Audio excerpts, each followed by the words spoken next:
the number one podcast in the world for growing your insurance business. I'm gonna do whatever it takes. Getting it done, any means, get rid of these snakes. I'm up in my stakes, going all in like get rid of these breaks. Now I ain't never gonna break. Double my pace till I go down one of the greats. One of the greats, whatever it takes, whatever it takes. Can't believe I'm doing this. Having fun, so that's all. We like the life.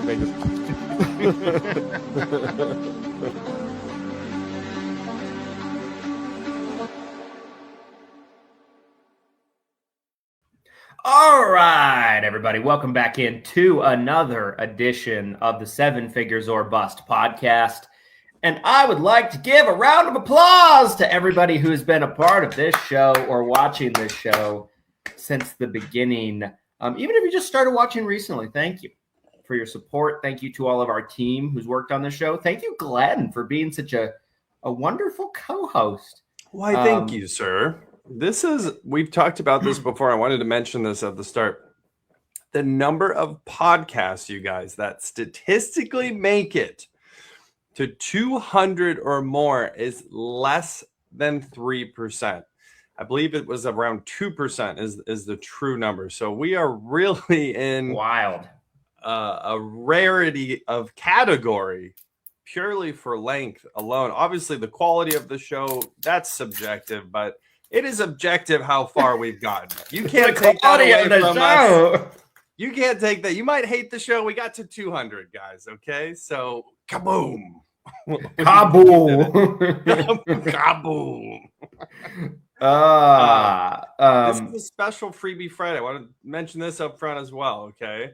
Because I've gotten tons of messages, emails. How do I get my free leads? I want free turning 65 leads. Drop a question on the stream. We can see questions on the YouTube stream. If you're watching on YouTube, shout out to the YouTube live today. Yes. If you're in the Facebook group and you're watching, drop a question on that stream. Anywhere you drop a question on the live stream today, that is automatically going to enter you into the giveaway. We're going to give away over 200. This is going to be our biggest giveaway ever. Over 200 exclusive call verified leads from Lead Heroes.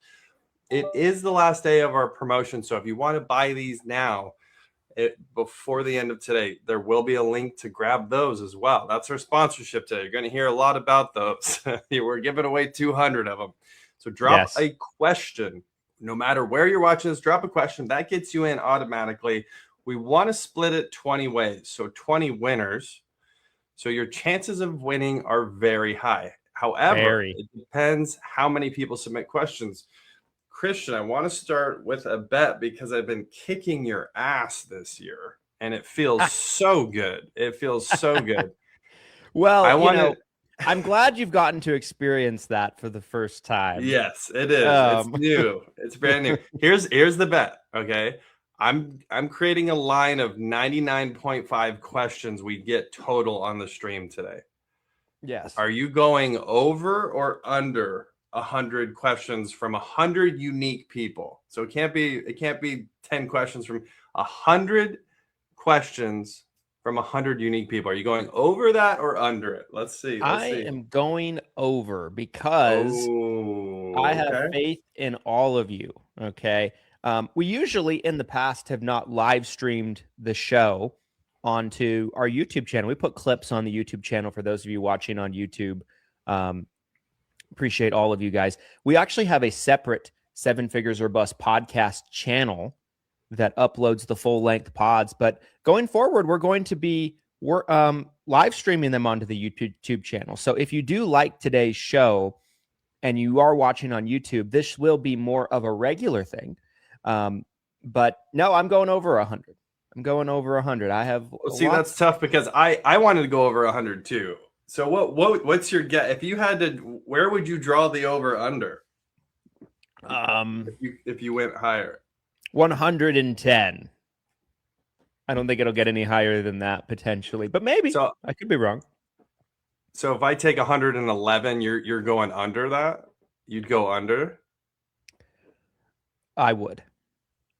All right, there it is. 111 unique questions. Guys, give me the over. I want to keep winning. It feels good. So drop a question. We already see them coming in. I love this. Not only does this enter you into the giveaway, but we're going to answer them. We're going to talk about your questions. We have 3 hours. We have another 2 hours and 55 minutes. I hope you went pee, Mr. Brindle. I know you have the bladder of a 5-year-old, so... See, the thing is, I didn't used to. I used to be able to hold it for unprecedented amount of time. He's becoming a senior, and I guess I am. I spent too much time in my career around seniors, and now I am becoming one. I apparently. So, lot to cover on today's episode, you guys. Yes. We have some topics to cover, and then also we're going to be getting into Q&A. So, any question that's being dropped on the YouTube channel, in the Facebook group, we will answer as many questions as we possibly have time for, which we should have time to answer them all with a 3-hour show. But I've been wrong before. 3 hours. This is insanity. Also wanted to, sorry, really fast. I also wanted to ask Randy and Lester live on the stream. We talked about this yesterday. We want to create a spreadsheet of all these questions so we can keep track of them. So just a quick reminder to you guys as those start rolling in, if we could just make sure we're tracking that up front for the giveaway, and so we know who asked what question, we can actually answer those questions later. Okay.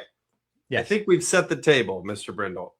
I would concur. Okay, so starting off topic, right? For today's show, I know that you wanted to give a little reaction and commentary to CapCon. I did. So maybe we start there.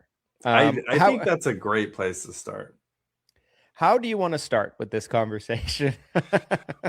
We've spent an entire 3 hours on the NABIP situation. If you're completely, in a cave on this and you're not sure what we're talking about, we have 3 previous episodes of the podcast, 197, and then we did an emergency podcast on it, and then we did 198. So there's a trilogy. There's a little information that's come out since the NABIP CapCon conference in Washington, D.C. took place this week. And I felt it would be remiss if we didn't mention it, if we didn't comment about this. I thought about trying to show some comments, doing a screen share, but I think we can just talk about it because I've heard it mentioned several times now. So, we're going to share information that we've been told, and then we're going to kind of react to it right here on the show as it's new information to us. And we're not going to spend too much time on it because we have so much going on today. But again, wanted to mention this. So there was a town hall style event that happened at CapCon that I'm hearing about, where all the NABIP members were, sounds like they were kind of sitting in a forum style event. And then the NABIP leadership was up on stage taking questions. It sounded like there was a microphone in the audience. They're taking questions. And obviously the leadership change that recently happened on that, we discussed previously, the leadership CEO Jessica Brooks Woods being let go, some questionable embezzlement that may have happened, the board members resigning left and right. That was being discussed at the town hall style event. And obviously one of the main things I think a lot of people have been wondering, and I think Christian and I too, kind of from day one, is what did Jessica do that made it valid for her to be let go? So Christian, I'll kind of pull up my notes on this, but if there's anything you'd like to kind of insert here, and then I'll kind of read what was told about the reason for Jessica being let go, because there was a ton of speculation about that, right? I mean, we speculated about it. Everyone was wondering, what happened? Why did this happen? And they came out, and NABIP came out and publicly said, what the reasons were. Yeah. And, when we did 3 shows in a row about this situation last year, we got ourselves in quite a bit of trouble in terms of not being too pleased from NABIP about us kind of talking about this and people inside of NABIP. But I did talk to, as Glenn did as well, a lot of people inside of the organization, a lot of people, probably more so than not, actually fairly in support of what we were talking about, agreeing with what we were talking about. Yes. And actually being like, you know what? I think it's actually a good thing that you're bringing this information and this stuff to light. A couple of unhappy conversations that I had about the whole thing, just being, not really agreeing with things that were said, everything like that. And we won't have to get into that. But what I have heard from those conversations, and it sounds like what it was discussed at CapCon, and I was not there, so I'm really hearing everything secondhand. So take everything I'm about to say with a grain of salt. But it sounds like NABIP's salt, baby. Salt Bay. Salt. You got Salt Bay over. Salt Bay. The memes are starting early, guys. Yes. But what it sounds to me, and anybody is welcome to correct me if this doesn't sound accurate.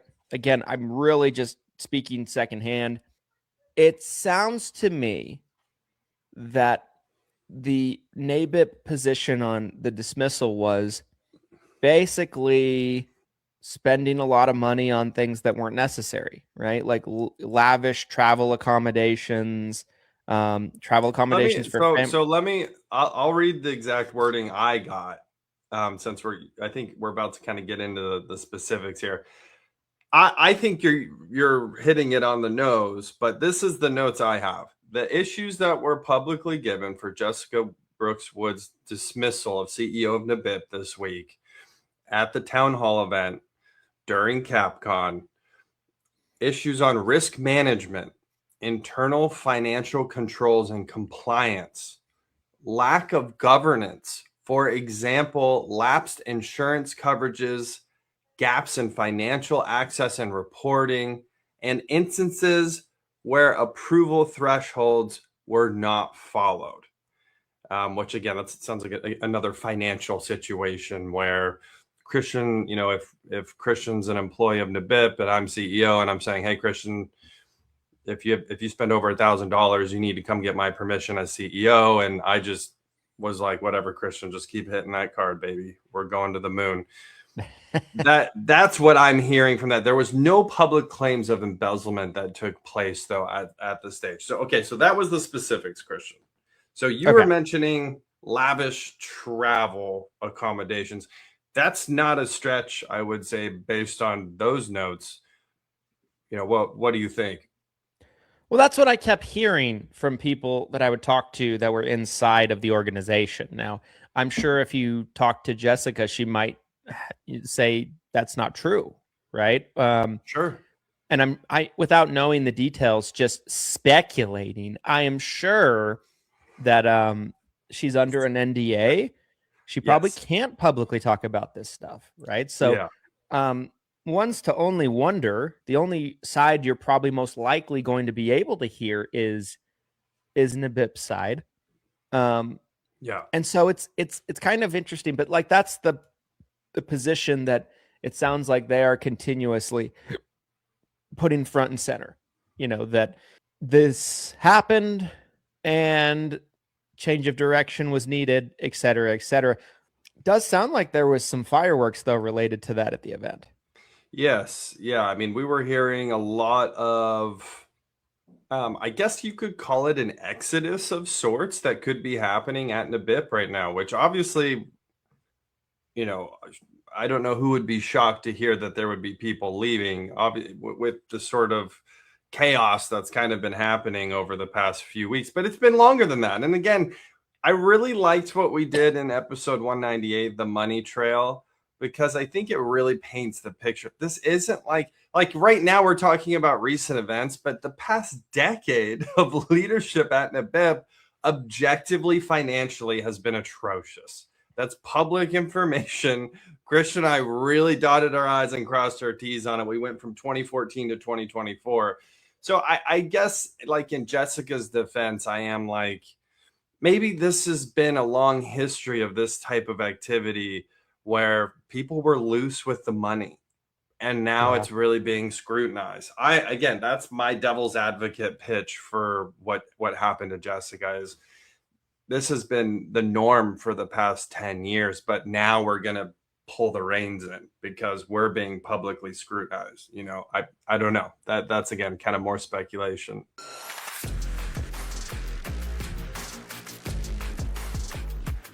This episode of the Seven Figures or Bust podcast is brought to you by the Seven Figure Medicare Agent Summit. Guys, it is a fact that getting around other people that are chasing the same ambitions and destinations in their business as you is a great thing, and it can propel your business years ahead than not getting around people and networking and going to live events. The Seven Figure Medicare Agent Summit is the premier event. Every year we hear year after year after year that it is the event that has the best content. So many events nowadays, they do a lot of pitching from the stage. They're really just there to sell you things. And if nothing more than that, they're just a bunch of vendors put together and they're just nothing but networking. There's no content. The summit is the best of both worlds, you guys. The summit puts together great, fantastic speakers from all ends of the industry, and also get you in a room with like-minded individuals from all over the country that are trying to build their business just like you. The summit this year is taking place in Salt Lake City from June 22nd to 24th at the Hilton Hotel. We still have tickets available. We'd love to have you come out for the event. We are over 50% sold out at the time of recording this, but get your ticket now while you can. This event will sell out, and we'd love to see you there in Salt Lake City.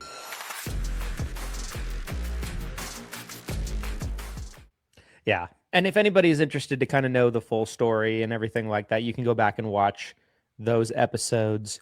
They're on anywhere the pod is available: YouTube, Facebook group, all audio only platforms, LinkedIn. I mean, those episodes are everywhere. So you can certainly go back and listen to them for yourselves. But yeah, we just wanted to kind of give a reaction to that just because we had so recently gone through the saga, if you will. But I certainly don't want to spend too much time on this. No, I think that was a good little recap. And we have a few other things we want to discuss before we get into the questions. The questions are already pouring in. Guys, if you are wanting a piece of the 200 turning 65 leads we're giving away, you're just now tuning in, drop a question on the live stream. You could be watching this on X, LinkedIn, YouTube, you're in the Facebook group, wherever you're watching this show right now, drop a question. Obviously, I did see an MBA question, which I appreciate, and we will answer that question. But that's the one question that jumps out. preferably insurance-related questions for the folks at home who are watching. And there's already been some really, really, really good questions asked that I'm seeing. You guys are dropping some good ones. So yes, keep those coming. But we had another topic here we wanted to discuss as well. Yes. So shifting gears into another topic, at risk of moving into a political topic.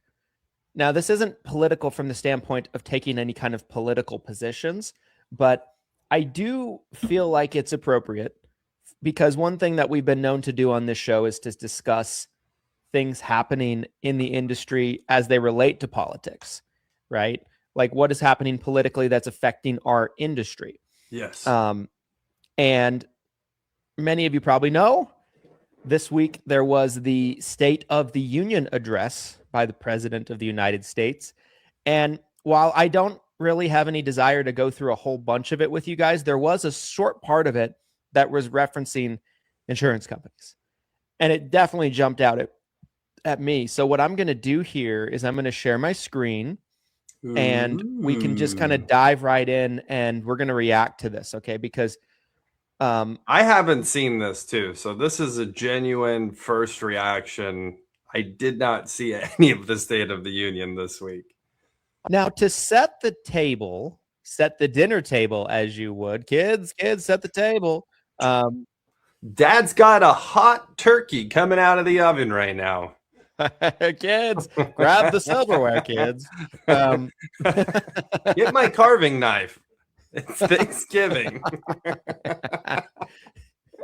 To kind of set the stage in terms of kind of the context of this, for those of you that have not been paying attention, I have been kind of keeping up with and sharing commentary on multiple different social media platforms about how the current presidential administration is really trying to make the carriers and the insurance companies the scapegoats in regards to two things. One, the increasing costs of medical care, which I don't know why the carriers would have anything to do with that, right? Their pricing typically will adjust based on the cost to cover medical care. And then two, subsidies being pulled and the premiums just not being subsidized like they once were for a lot of people. And the easy scapegoat is the insurance companies. And there's been kind of repeated rhetoric being passed down from the Trump administration attacking insurance companies, point blank. There's even been instances where Trump would tweet out or post on Truth Social things directly being like, the evil insurance companies, they're getting billions and billions of dollars. And I really, really hate the rhetoric about that. I don't think it's good for our industry, and I don't think it's accurate. But the other part of this is my mic kind of agree on me. Apologies. But the other point of this here is it's even gone so far. Like if you watch the video that the White House put out of Trump talking about Trump RX, he even mentions brokers and agents getting kickbacks, which that's true. If you're really concerned, as I am, about the public perception that agents have in the public, that does not help. And it's just not fair. Like by kickbacks, what do you mean, Mr. President?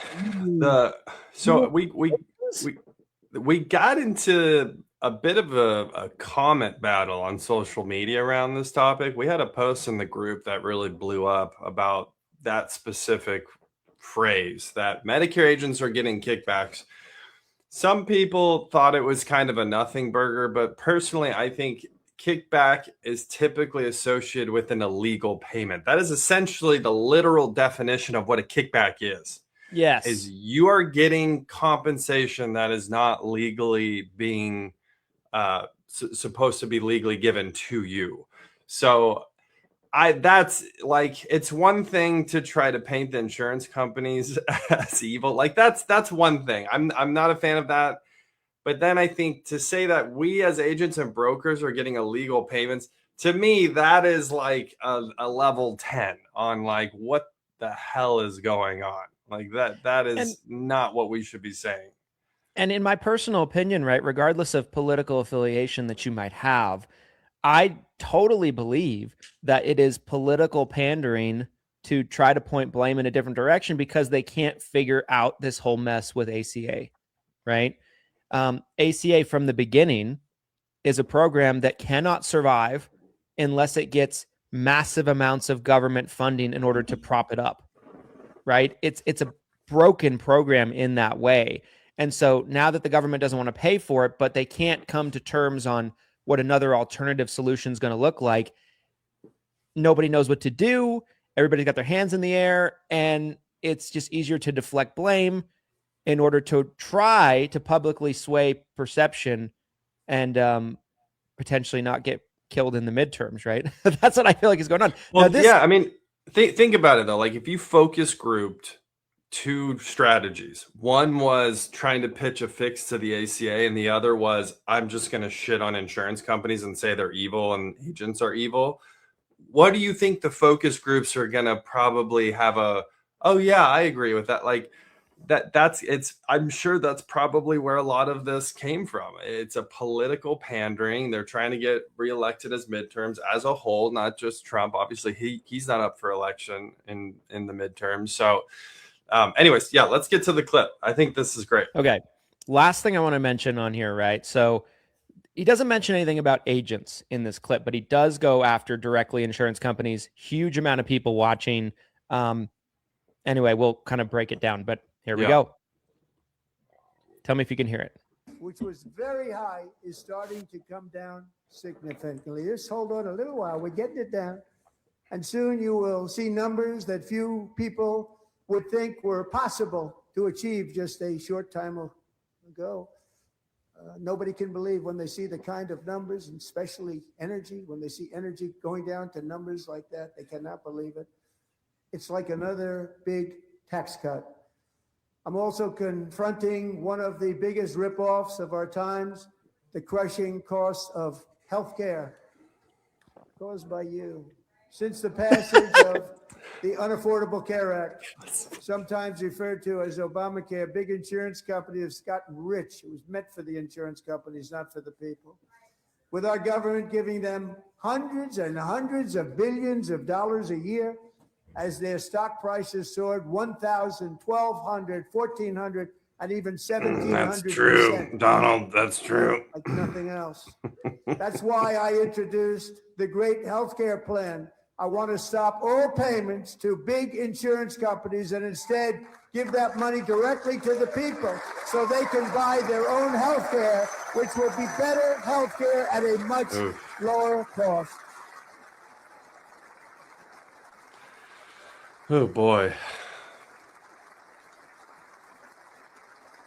Okay, so I will say, it's like, it's very disheartening to see a standing ovation, not just on applause, one but a side of the standing room, ovation.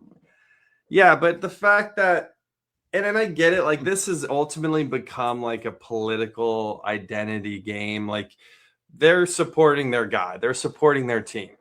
That's ultimately what that was. But the specifics of what he just said, the actual specifics, there's no situation where that actually helps. The other thing too, if anybody that did watch it, that was the entire night, right? Like it's basically split down the middle. Right. One side of the room is flying out of their seats every 30 seconds. Yeah! Whoa! You know, then the other side of the room, statues, you know, and that was all night, every single point made, for the most part. And, you know, so I think that's all that is, right? Like, I think he could have said anything and the Republicans would shoot up in support. And I think the Democrats would have had scowls on their faces, right? I think, again, to your point, it's the tribalism of it all. It's the political, yes, you know, pandering to your side, you know. But this has been a consistent rhetoric from the White House about the insurance companies are bad. ACA makes the insurance companies rich. I mean,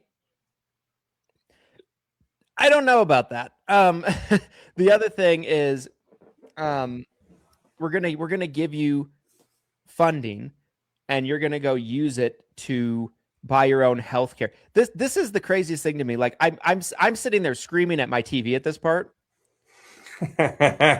Just picture me. AI image, please, Randy. Me screaming at the TV, State of the Union. But at this part, it's like you're gonna be able to buy your own healthcare, and it will be the best healthcare. And I'm like, but you're not presenting an alternative plan to ACA.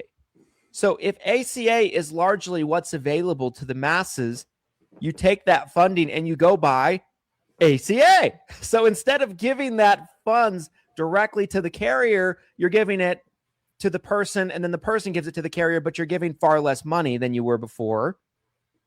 And so many problems with that, which we've broken down in the past on the show, right? Imagine the potential fraud of that. You know, like we've seen dead people getting Social Security payments. There's going to be dead people getting ACA subsidy payments. Probably. That's what's going to happen here. Yeah. You know, there's going to be like one guy, you know, with a pot belly. He's bald on top, ponytail in the back, glasses, acne. He's got 15 different, you know, fake driver's license and Social Security numbers, and he's getting $2,000 a pop for each of them. He's like, Mom, where's my pizza bagels? Well, that's the irony of the whole situation, right? Is the the spicy comment he makes is they're evil and they're taking all the money. But then the solution to this problem is we're going to give you guys money and then you can turn around and hand it right to the evil carriers, right? So it's like, what, even if it was the same amount, which it's not, the money's still going to the carriers and the carriers will still have to be profitable. They're still going to have to charge money to somebody. So who's picking up the bill? You know, healthcare costs are going through the roof across the board. It's one of the highest increased inflation costs of services of any category here in the US. Mm-hmm. So who's going to pay for inflation, you guys? If it's not going to be the US government, which, you know, we saw this with the proposal from CMS for plan year 2027.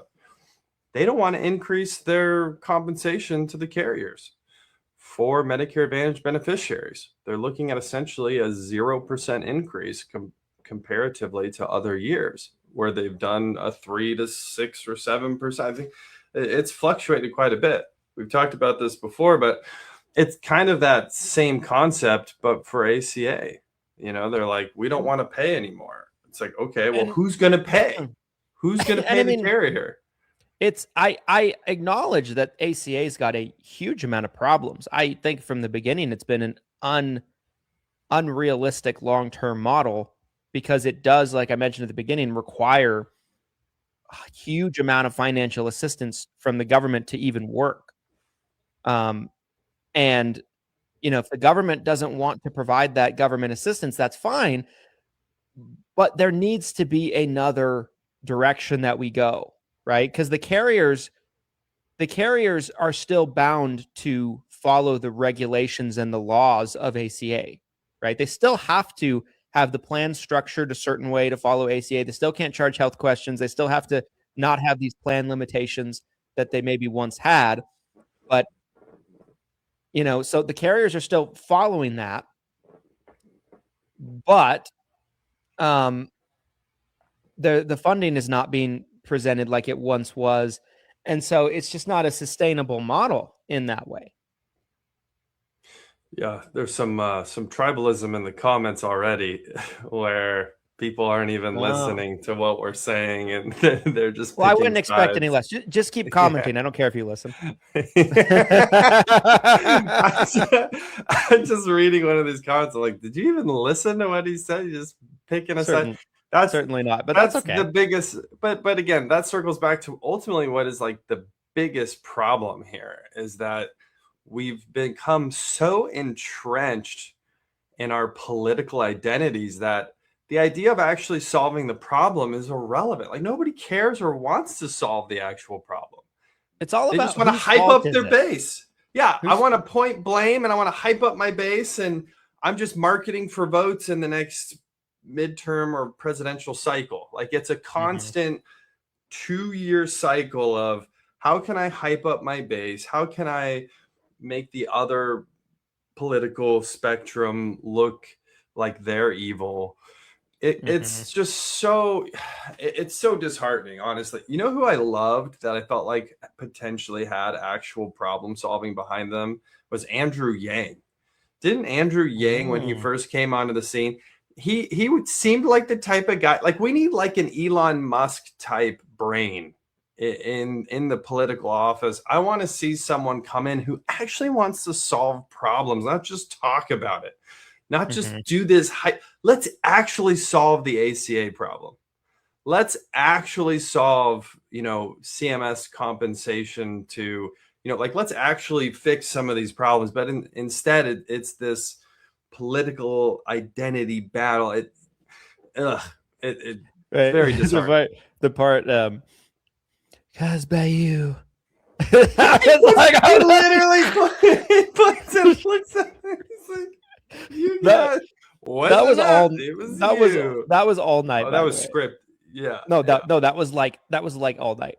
That was like the 10th time. I'm sure that was like planned ahead of time, though, right? Like I'm sure they're like, okay, when you get to this part, we want you to literally point at them. You know, like it's a circus. It's a political circus. It really is. Yeah. So, anyway, So anything else you wanted to mention on that? I mean, maybe we remove from the politics of it all, because I think there's going to be people that are going to get supercharged. That's not what I'm trying to do. I'm just trying to talk about what's going on in terms of the issue. But, when you think about ACA, what do you feel like is an actual solution to the problem? I think we've done a really good job of articulating kind of what the challenges of it right now are, right? And one thing we've talked about on the show in the past is the booming costs of everything in the country, but nothing has boomed in cost more than healthcare costs, right? I think you shared on the pod in the past, it's around a 10% increase in costs year over year, Yes. which is more than anything else in this country.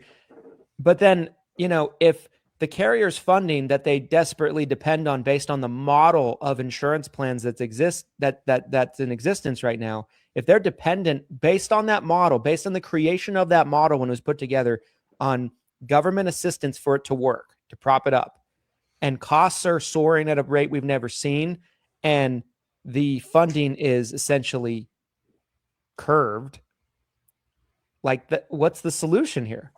Well, you can't just pull out of this payment structure that you've already entangled the U.S. government. There's no situation where we can just pull the funding and say the free market will figure it out. You're going to create a vacuum, a black hole that would just, again, be detrimental to a core base of United States Americans, United States citizens. You can't just pull the plug. So I'm not I'm not a fan of that. And there's a lot of people that want to just do that. They just want to rip the cord, pull the funding, say the free market will figure it out. I'm not a fan of that idea. I think there has to be some continued subsidization. What that looks like, I think, is going to be very debatable, and what the amount is. But I think trying to keep up with inflation, understanding that there's a certain amount of money that has to be subsidized, and put together a strategy where we can try to get around some of the fraud. I mean, our last episode, you guys, 199, was all about the fraud going on in ACA and how someone managed to get hundreds of millions of dollars in compensation paid out to them through the ACA system. So we need subsidization. Yep. We also need a situation where people can't commit fraud to the level that they are. There also needs to be a reasonable amount of subsidization. Why we would match COVID emergency subsidies now, that doesn't make sense, right? Like, why we're not in a state of an emergency now. Certainly, yeah. So I don't know. I guess what do you think about the actual subsidization of American healthcare, though? Like, what's it like an actual fair agreement? Is there a special tax that needs to happen that maybe insurance carriers pay? They have to pay a certain amount back into the system or something that helps kind of cap their profits. What is a situation where we can subsidize healthcare and it's fair and reasonable to everybody? This is what I would like to see. And we kind of have options like Brindle? This already. President No, Brindle? certainly not. There we go. 2028. I wouldn't get paid enough to do the job. But I could be on Air Force One. Wouldn't mind There you that. go. And I could be like, the radical compliance officers. Just kidding. I love compliance officers. Because of you. Imagine this compliance. This compliance, it's all because of you. We will be slashing compliance rules, and the compliance Nazis will cry. Anyway, sorry, everyone. I thought that was funny. So what I would like to see, and we kind of have options like this now, but I think it could be embraced in a bigger way, where maybe there is classic ACA like we have right now, but for the healthy, wealthy crowd, there are essentially like ACA plans that come off of the exchange. And we have like short-term care plans. We have Manhattan Life Affordable Choice Plans and things like that that are in existence. So there's options available for folks. But imagine if there was like almost like a marketplace of plans that was a throwback to more of the structure that we had before ACA. It's almost like people could choose. And if you were willing to go through some health questions and some underwriting, maybe you would be able to get a lower premium if you don't qualify for a subsidy, right? Like require the carriers to offer ACA in the way that it does now, so everybody has access to healthcare, but maybe also offer a non-exchange, non-federal ACA type marketplace. And can I ask you something that's kind of a tangent on this conversation? Certainly. so health wearables. What do you think about so I'm actually wearing an Oura ring. I got this a few months ago. It's been interesting. It's been interesting to track my health data and kind of see, and I'm trying to remember. I feel like there was a plan in place where if you wore an Apple Watch, you got like a discount on your premium. Like, what is there a future here where you're sharing your health data in real time with an insurance carrier and they're underwriting? I mean, look at what we're doing with automobile insurance, right? Wouldn't it make sense that we see this same thing potentially take place? Right now, you guys, I could go to Progressive and say, hey, send me a tracking device. I'm going to let you track me driving because I'm so confident I'm a good driver. And then you're going to give me a discount on my insurance. Are we going to see a future where wearable health information gets submitted in real time to your carrier? They will underwrite you in real time and potentially you'll have a premium amount that reflects their risk? Could be. I think if the carriers are allowed to offer options that incentivize health, I think that would create more options. It might not solve the entire problem, but I think that it would provide other options, right? Like you have almost like two marketplaces of plans. You have the ACA that's structured relatively close to what it is right now. And then you have non-exchange, health questions, underwriting, potentially a health tracking device. Like Glenn suggests, like anything like that they would use to really filter out your health and determine it from there. And for the people that don't qualify for subsidies, if they feel confident enough about their health that they want to try their luck on that side of things, that could be a really, really positive model there. I mean, that's something that I don't think we've really seen happen. Like I haven't seen the incentivization for health in the health insurance system. And so I think that could be a really happy medium here where like Americans are upholding their side of it. And Joe Rogan talks about this all the time. Like, why isn't the basics of, diet and working out and staying healthy and staying active, those things are never discussed. Mm-hmm. It's so rare in a medical setting for someone to be like, okay, well, let's go over your diet. Let's go over, how active you are. Maybe we could marry this together where Americans are actually getting healthier, plus they're saving money when they are healthier. And that also in turn lowers the government subsidization into the American healthcare system because overall the health of the population goes up. I love that. I think that's a real solution that, with RFK coming in, I kind of was hoping that he would bring some of that to the table. He kind of ran on that in a lot of ways. The Make America Healthy Again. Is the ha-ha, or what is it called? What's the ha-ha? Make the Maha, right? Maha. That's his Maha. Yeah. Make America Healthy Again was his catchphrase. Yeah. And I think, I like that semblance of a plan way more than here's $2,000 a year. Go use it to buy ACA. It's not even a plan, you guys. It's not even a full thought. I don't know. I don't even know what you call that. and to see people applauding is so crazy. A lot of people are upset about the tracking information being provided. I'm seeing a lot of comments about. I get that. I get it. I haven't done the privacy. I haven't done the progressive thing, but I heard from people who did the, you plug into your car. Apparently, you get the lowest premiums possible because you're being transparent with the company and you're sharing your private driving data. So I get it. I understand both sides of it. Anything else you want to say about the State of the Union before we move on to getting into some Q&A here? Yes. No, I think that pretty much covers it. I think it's important to understand the White House's position on insurance companies, what they want to do in terms of, subsidies in the ACA, and all of that, right? Because at the end of the day, Dr. Oz, as the CMS admin, who is behind Glenn, that's right, who's with me today, who's with us today.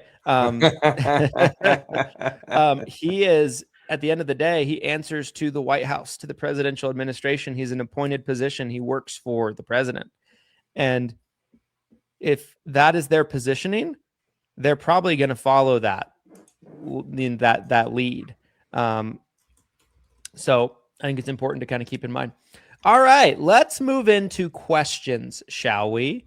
Questions and answers. Yes. And I know there's been a unprecedented amount of them that have come in. Yes, there has. Before we start in on the questions, I'm trying to see if we got that spreadsheet, hopefully.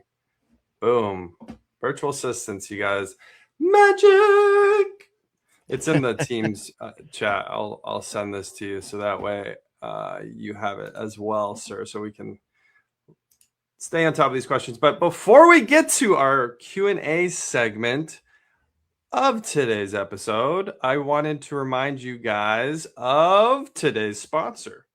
It is brought to you by none other than Lead Heroes. That's right, your favorite insurance lead provider. Right now, we have our Lead Heroes Loves You promotion, where you can get an exclusive call verified turning 65 lead for almost 40% off its normal retail price. So exclusive call verified, it only goes to you. And these are normally $50 per lead. You can get them for $30 per lead right now, but only until the end of day today. So don't wait. Grab your discounted exclusive call verified turning 65 leads from Lead Heroes. The link will be in the comments below this stream in the 7-Figure Medicare Agent Facebook group. You can also head over to leadheroes.com right now, LEADHEROES, leadheroes.com, and buy them right now. You can literally be like, I'm done listening to the stream. I'm buying my turning 65 leads right now, and I don't want to miss this discount. So again, head over to leadheroes.com, LEADHEROES.com. Okay. So I know we got a spreadsheet here. I'm going to make sure you get access. I am in. I am in. Boom. He got in. So I love this. Oh, holy crap. We already have like 50. Well, no, it's probably like 40 questions. I'm feeling good about the over still, bro. I'm still feeling good about this. Hey, we still got over 2 hours of show to go. Yes. Guys. Yes. Okay. Where do we want to start? How do you eat an elephant, good sir? Yeah. I don't know if you just want to start at the top. Well, let's see. Certainly.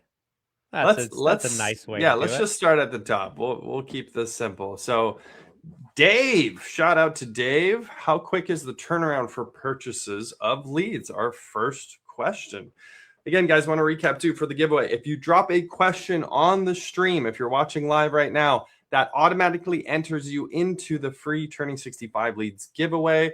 If we have 100 or 150 people that drop questions, your chances of winning when we have 20 winners is really high.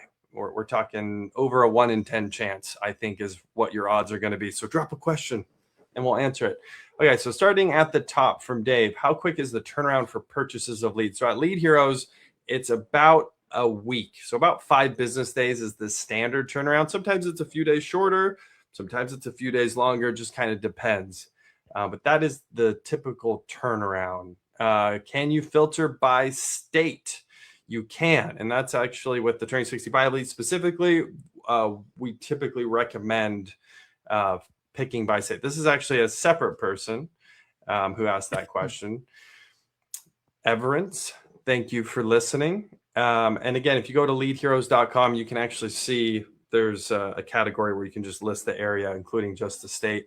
With Turning 65 leads, guys, there's obviously a limited population demographic in your local area. So if you're like, hey, I just want in these 5 zip codes, I just want Turning 65 leads, it might be difficult to generate any type of volume depending on where you live. So we typically recommend to filter by state, and you can pick anywhere in the United States. And feel free to cut me off, Christian, at any point if you just want to jump in here. It looks like the first few are all about, the first few questions I'm saying here are all about the Lead Heroes Turning 65 leads. So I'll just kind of blitz these. Mandy, can they be localized to one state? Yes, just like we talked about with the filtering, you can just pick one state. That's no problem at all. Ryan, can I get some leads? Yes, you certainly can. You can. Doesn't guarantee that you're going to get leads from this giveaway, but if you go to leadheroes.com, you can get some right now. That is a guarantee. That is a guarantee. You can buy leads right now at leadheroes.com. Daniel, can I still buy Lead Heroes leads? Yes, Daniel, you absolutely can. Head over to leadheroes.com. Can we select by zip codes or for our leads? Charlene, yes. So again, kind of talked about that. If there's enough population in those zip codes, you can pick by zip codes, but it does need to be a fair amount of an area. If you want to just shoot an email over to the team, leads, L-E-A-D-S, leads at leadheroes.com, they can kind of go through the area with you. Yes. Thank you, Charlene, for asking a question. Ronnie, what is the ROI on those leads? So typically, if you are selling these, even if you're selling over the phone, I mean, the sort of feedback that we're getting with the Turning 65 leads is at a bare minimum, you should be closing 10 to 15%, if not more. Obviously, if you're in an area where you're established, you really know what you're doing, you've been selling for several years, it's not uncommon for agents to be selling 1 out of 4 or 1 out of 3 of the Turning 65 leads that they get. I'm not saying that that's going to be your experience for everyone, but on a $900 order of 30 Turning 65 leads at Lead Heroes right now, if you close even just 10%, if you just wrote 3 applications, your cost per application is around $300, right? So your cost per acquisition, $300. And if you were to have a lifetime client value of over $1,000 per client, you're definitely going to be seeing a big ROI. So, I mean, can I add something to that? So please do. Yeah. Even if you were to close 2 out of 30, and let's say they're both true ups, you're in the green, right? So like, bingo, you know, there's no reason why you should not be converting at least 2 out of 30 on these leads if you're working them and you're putting in the effort and you're trying, right? Like, you know,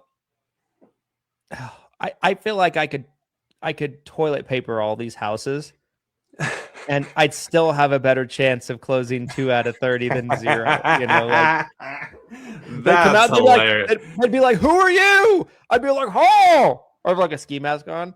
I'm like, "Oh, don't mind me. I'm just TPing your house." But you filled out a request. You spoke with one of my associates the other day. That's how I got your address. Like, I think I could close 2 out of 30 in that. Yeah, I don't know. You're not wrong. Crazy. You're not wrong. I really think you could. So yeah, again, literally 2 covers the cost. I think you'd have to really just not work the leads at all to close less than 2. That's really the situation that we're in. If we're talking about why you close less than 2, you probably didn't work the leads. It's really all about the follow. To get deeper into this, like, how do you get an ROI on a lead order in general? Is it not just all about the follow-up and being able to speak with as many of the leads as possible? Is that not kind of the whole game? Yes. It's a contact sport, right? Like, yeah, your contact rate is in direct correlation with your close rate. And, you know, even somebody that might not be the strongest salesperson. If you have a higher contact rate than somebody that is a super strong salesperson, you probably can still outperform them, right? It's just kind of about contacts. So 100%. Certainly. Yeah, Ronnie, I appreciate the question. Looks like we have a couple more lead questions, and then we're getting into some other topics, you guys. Keep them coming, everybody, by the way. Yes. Keep the questions coming. Questions coming. I need to hit over 111 to beat Christian. So I need at least 112 people to drop a question on this stream. So Ryan, your question is there leads available in all states? Yes. Obviously with the turning 65 leads specifically, there's going to be a limited number depending on the state. And if we've already sold a certain amount in that state, there is a chance we could come back and say, sorry, that state's sold out. So, but yes, there is availability in every single US state. Greg, if I ordered some leads, can I choose when they start? Because I'm going on vacation. Yes, absolutely, Greg. I get this question all the time.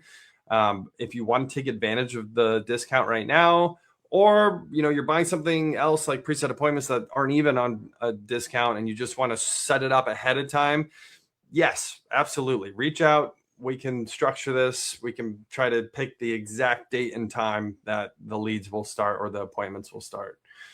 So Greg, appreciate the question, brother. Let's see. Next question's from Kate. How small of an area can we request leads for? I want my own city. So again, yeah, reach out to leads@leadheroes.com, Kate, and they can double check your specific area. Obviously, the senior population in your local area could be a big variable. So shoot an email over, and if you want a small area, it might not be possible, but we can check. So just shoot an email over to leads, L-E-A-D-S, leads@leadheroes.com. Rocking Ranch, your question, do you go find leads after they are purchased, or are they sitting on a waiting list? So the leads are being generated in real time after the purchase, and they are exclusive to you. So after that order happens, that's why there's about a week lead time before you start to receive leads. If they were just sitting on a shelf, you would get those leads delivered as soon as you buy, but that's not how it works. So Rocking Ranch, thanks for watching. Thanks for dropping a question. Brittany's question, do you share the advertisements that prospects respond to? Or are these all outbound calls initiated? So we have sample landing pages we can send you. I can't necessarily say that exact landing page is where everyone opts in at, but we can send you samples so you can see. It's essentially a generic approach. I will say the generic marketing approach towards learning more information, right? We've seen a lot of those ads. We have some trainings we've done privately where we've shown some different ads that we've ran, and that's kind of the entire strategy behind the marketing is, do you want more information about your Medicare options? So, but yes, feel free to shoot an email over to leads, L-E-A-D-S, leads@leadheroes.com if you want more information about that. Chasing Charizard, I wanted to mention this too. We have a Pokemon here. Today is the 30th anniversary since 30-year anniversary since Pokemon debuted. Happens to be today. What? Yes, 30 years today. Pokemon started. Anything you want to comment on about that? What's the context? Are we talking the show? What are we talking about? I think the original trading cards. I think the original start of Pokemon, like the very first. Yeah, 30 years today. Wow. I know. Pokemon's come up in the lexicon for you quite a bit lately. So. I offended some of my followers by making a Pokemon joke. I had people unfollow me from a Pokemon joke. That's hilarious. Okay, Chasing Charizard. Your question, do you have any statistics to share on conversion rates for turning 65 leads? So yeah, I already kind of covered this one. 10 to 15%, that's the bare minimum expectation. A lot of agents can and are closing a lot more than that. It is all about follow-up and having a system. Melody, if I order more than 30 leads, are the leads delivered spread out? Yeah, so most of the time they're going to be delivered spread out regardless. But you can also ask specifically if you're like, hey, I want 30, but I only want 10 a week. We can do that. Absolutely. Josh, when they call the lead to verify them, is there an option to book an appointment? No, these are not preset appointments. So these are call verified callback leads. A lot of people are like, oh, these are appointments. No, we do have preset appointments, but that's a completely different program. And we do not have a fixed cost turning 65 preset appointment at this time. It's like a Lead Heroes live Q&A. This is turned into. It's a Lead Heroes live. I'm waiting for some other questions coming. Guys, keep the questions coming. They don't have to be about the Lead Heroes turning 65. We're happy to keep talking about them. It looks like on the sheet there's Lead Heroes questions categorized, and then there's non-Lead Heroes questions underneath. So the questions after we get through this section will all be non-leads questions, it looks like. Okay. There are plenty of them. Okay, we'll try to keep. I'm just trying to go down this list. I'm not trying to play favorites with specific questions. So Melody, I hope that answers your question. Thanks for dropping a question here on the stream. Josh, when they call the lead to verify, oh no, I already talked about that. Rochelle, can I divide where the leads are coming from? Yes. So if you wanted 10 from 3 different states, that's fine. Absolutely. Michelle, what's the minimum number of leads to buy at one time? So right now the minimum is 30. You do have to purchase at least 30 turning 65 leads to get the 40% discount. Michelle, what's the minimum you can buy at one time? I already answered that. Daniel, are these turning between mapped or resurrected supplements turning 60? That's Daniel. That's a real one right there. We did have a funeral on the show before for our new listeners. Potentially one of the greatest all-time pod moments that have happened was the death of Med Sup, which was really, really, really funny. There was bagpipe music playing. Yeah, crying.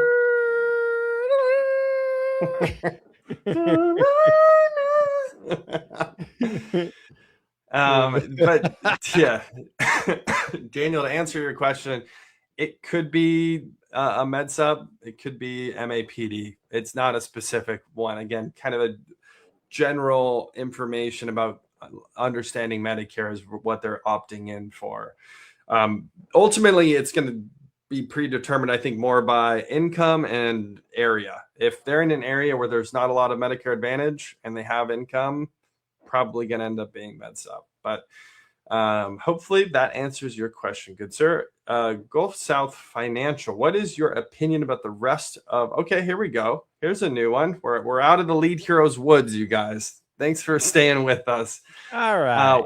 What is your opinion about the rest of 2026 Medicare climate? Here we go. Stronger med sup. I'm missing the rest of the question here. Hang on. Stronger med sup, more shopping med sups. There you go. Okay, Mr. Brindle. Fire away, good sir. All right. So the future climate of the Medicare market. So, the last couple of years, and I'm going to go into the weeds on some of these answers because we have 2 more hours to fill, you guys. So I'm going to give you in-depth answers on some of these questions. But, the last, I would say 3 to 5 years, and kind of where that joke originally came from that Glenn was referencing in terms of the death of Med Sup was if you looked at kind of what was happening trend-wise, Advantage plans were moving up. Funding was remaining strong. This was pre-Inflation Reduction Act. But even with the Inflation Reduction Act, the market was going to stabilize, if funding remained relatively consistent to what we would expect. On a down year, 2 to 3% increase of funding, a good year, 5 to 8% increase of funding. That bodes well for Medicare Advantage long term. CMS has just came out with this 0.09% increase in funding, which is, just so unbelievable. We'll see what the actual number ends up being. But prior to that, I had been saying, based on trends, right, that PDPs were becoming unsustainable for carriers. We've seen pretty much the vast majority of companies stop paying commissions on PDP altogether. We're seeing more and more premium spikes on a lot of PDP plans. Like in my market, for example, almost a third, actually, I think it is about a third of all PDPs are over $100 a month. So my argument was two when it came to MedSup. Number one, the PDP was going to be so much more of a detriment, right? Like you'd have, in some cases, an $80 to $100. Sorry. You'd have, in some cases, almost an $80 to $100 a month PDP that would provide you the same coverage as a $0 Medicare Advantage plan, right? It just was just ludicrous in terms of the logistics of it all. On top of that, MedSup rates have been spiking a lot the last couple of years. You know, what used to be on some carriers 5%, 6, 7, 8%. Now you're seeing a lot of 15% rate increases, 20% rate increases, 25% rate increases. So that was my two arguments. Now, that being said, while MedSup was being hammered, I strongly believe that Medicare Advantage is being hammered as well. And it might end up ultimately balancing the market out to where it's more of a MedSup still is attractive to folks type of thing. I think it remains to be seen. But, you know, I do think there's a very real possibility. Not that you have stronger MedSups. The MedSups aren't going to get cheaper. The benefits aren't going to change. They're going to be what they are. They're just going to be more expensive. But if the Medicare Advantage plans have higher MOOPs and the Medicare Advantage plans have less ancillary benefits, the MedSup still looks a little fairly attractive, right? So, like, I don't know. I could see MedSup making a comeback, not necessarily because it's better, because the MAs might potentially be worse. I don't know how much more I really have to add. That was a really good answer. I think that it's probably slightly favored towards MedSup now, but ultimately I think there's a lot of variables to that too. Like I mentioned before, you know, sure. I think your area is a big part of it, right? You might not have many MA options in your area, and so you want a MedSup regardless. So it'll be interesting to see how it plays out for sure. Let's keep rocking here. Don, are the leads exclusive to the buyer? Is the buyer reimbursed for wrong or disconnected numbers? So yes, the turning 65 leads from Lead Heroes and all of our leads at Lead Heroes are 100% exclusive to the buyer. We do not share or resell our leads. And is the buyer reimbursed for a wrong or disconnected number? 100%. Yes. Just shoot a message to our team if that's the case. We'll check it.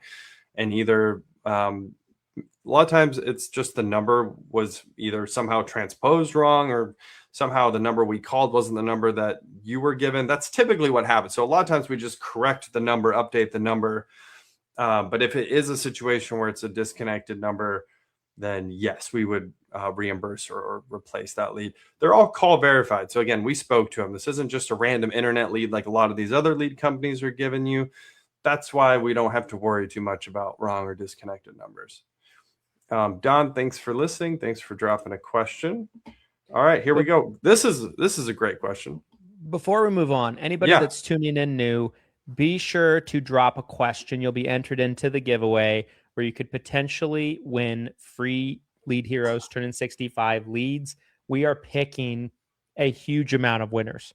We're going so make sure to jump in onto the comments. Okay. Sorry, continue. Yes. Drop, no matter what platform you're on, drop a question below. Obviously, preference would be insurance related questions. I see some crazy questions on here, but yes, anything industry related, anything pertaining to something maybe going on in your business or something, you know, could be lead related. It could be technology related. Drop a question. We'll try to answer it to the best of our ability. All right, let's get to this next. This is a really, really good question. This could be its own podcast episode. That's how good this question is. So I don't know, how would you pronounce the name? Do you want to try that one? You're really good at pronunciations. No, I'm not. You know it. No, I'm teasing.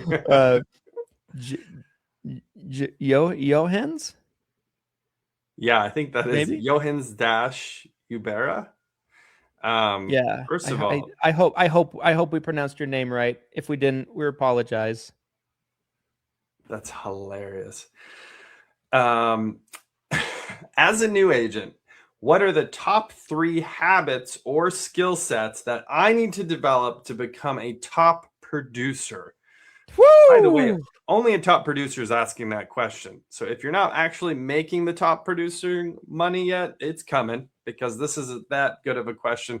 Christian, start us off. Maybe pick one, or if you already feel like you know the 3 off the top, well, what's a skill set or a habit where you're like, top producer, you got to have this. You got to have this. Yeah. Well, I think the first one that comes to mind for me, and I do feel like it's a different skill set to be a top producing agent than an agency builder. Great. So point. I want to Yes. I want to kind of separate those two things a little This bit. is top producer specifically, though. This is not, we're not Yes. talking about agents. Yeah. We're talking about the top producers. Yes. Salespeople. So,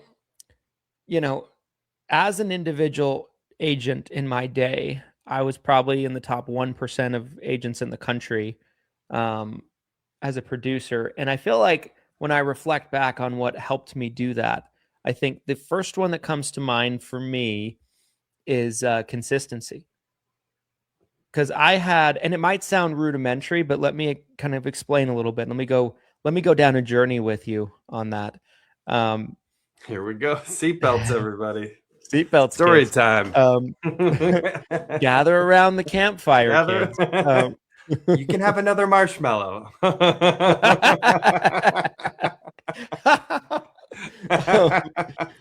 no, I mean, it might sound really simple, but there were so many agents that I've known in my day that I genuinely feel like, from a natural God-given talent perspective, when it comes to being a communicator, a salesperson, that I feel like they had more God-given talent than me.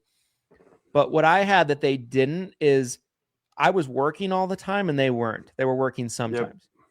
Yep. And I was getting in front of people. I was running appointments. I was doing everything I could to make sure that I was seeing as many people as possible, or having as many conversations with people as possible. And in my opinion with that, I think it's one of those things that you need to be consistent for a long period of time. There's that old saying, the secret to extraordinary success is doing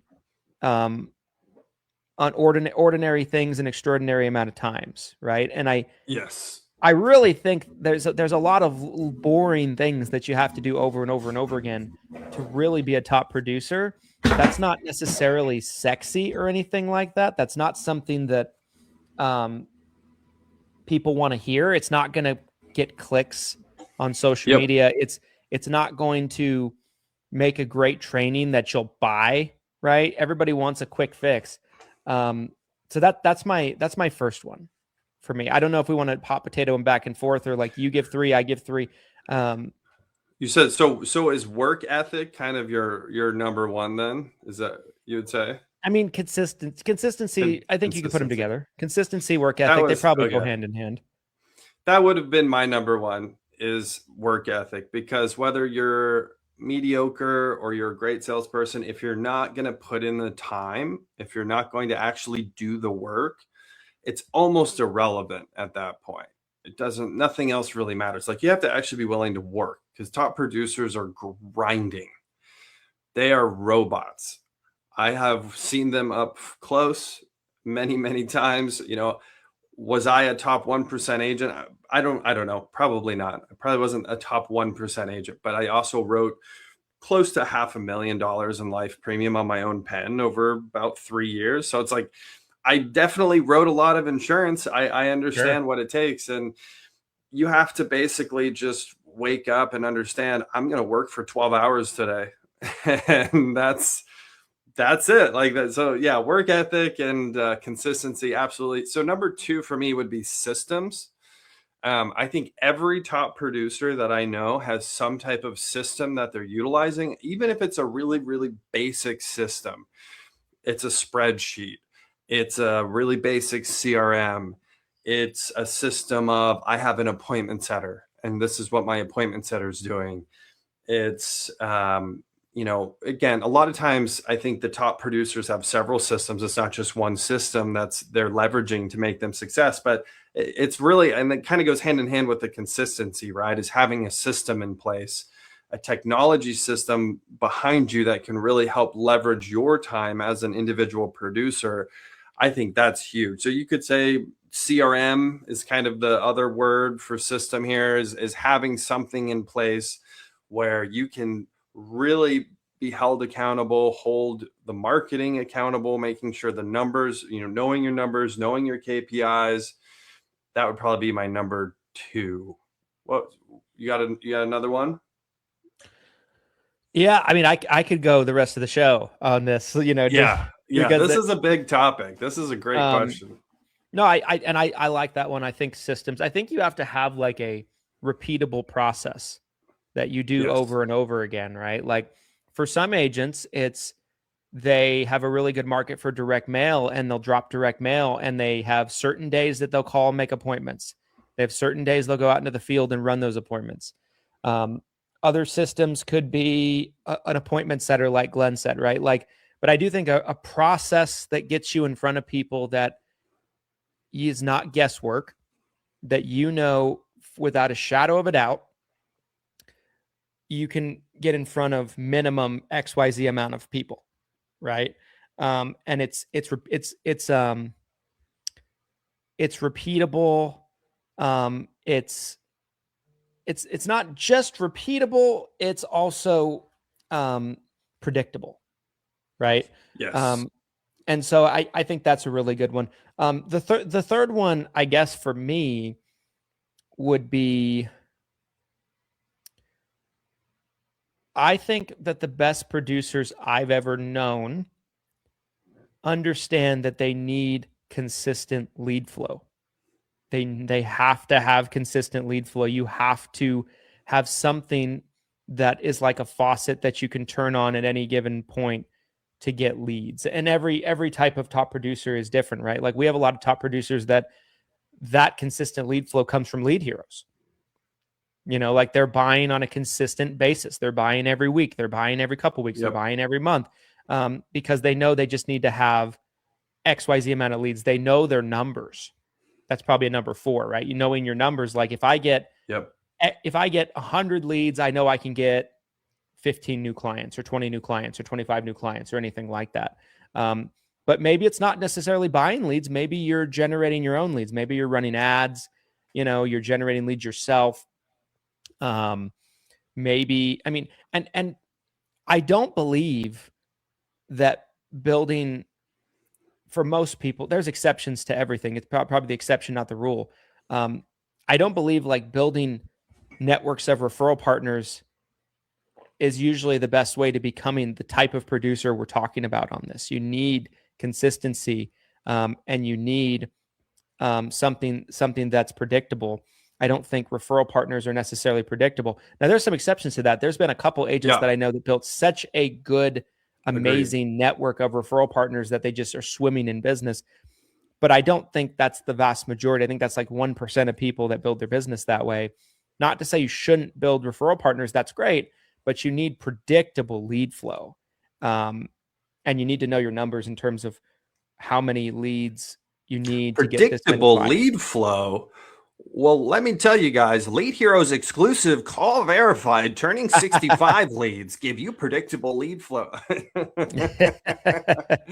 Someone asked in the comments, is this show sponsored by Lead Heroes? Yes, this show is sponsored by Lead. It was a joke. It was tongue in cheek. It was okay. I'm here for it. So it's top 3. Christian's already given you guys 4. I'll give you one more. So we're kind of in overtime here on this question, but I think relentless, like it's a mindset. There's a tenacity behind this to be a true top producer. You have to understand there will be sacrifices that are going to be made in your personal life, in your marriage, in your family, potentially, especially as you're getting started. If you're a new agent and you're trying to become a top producer, there's also going to be really bad days. There's going to be days where you go out in the field or you're logging in on the phone and you are just getting your ass kicked.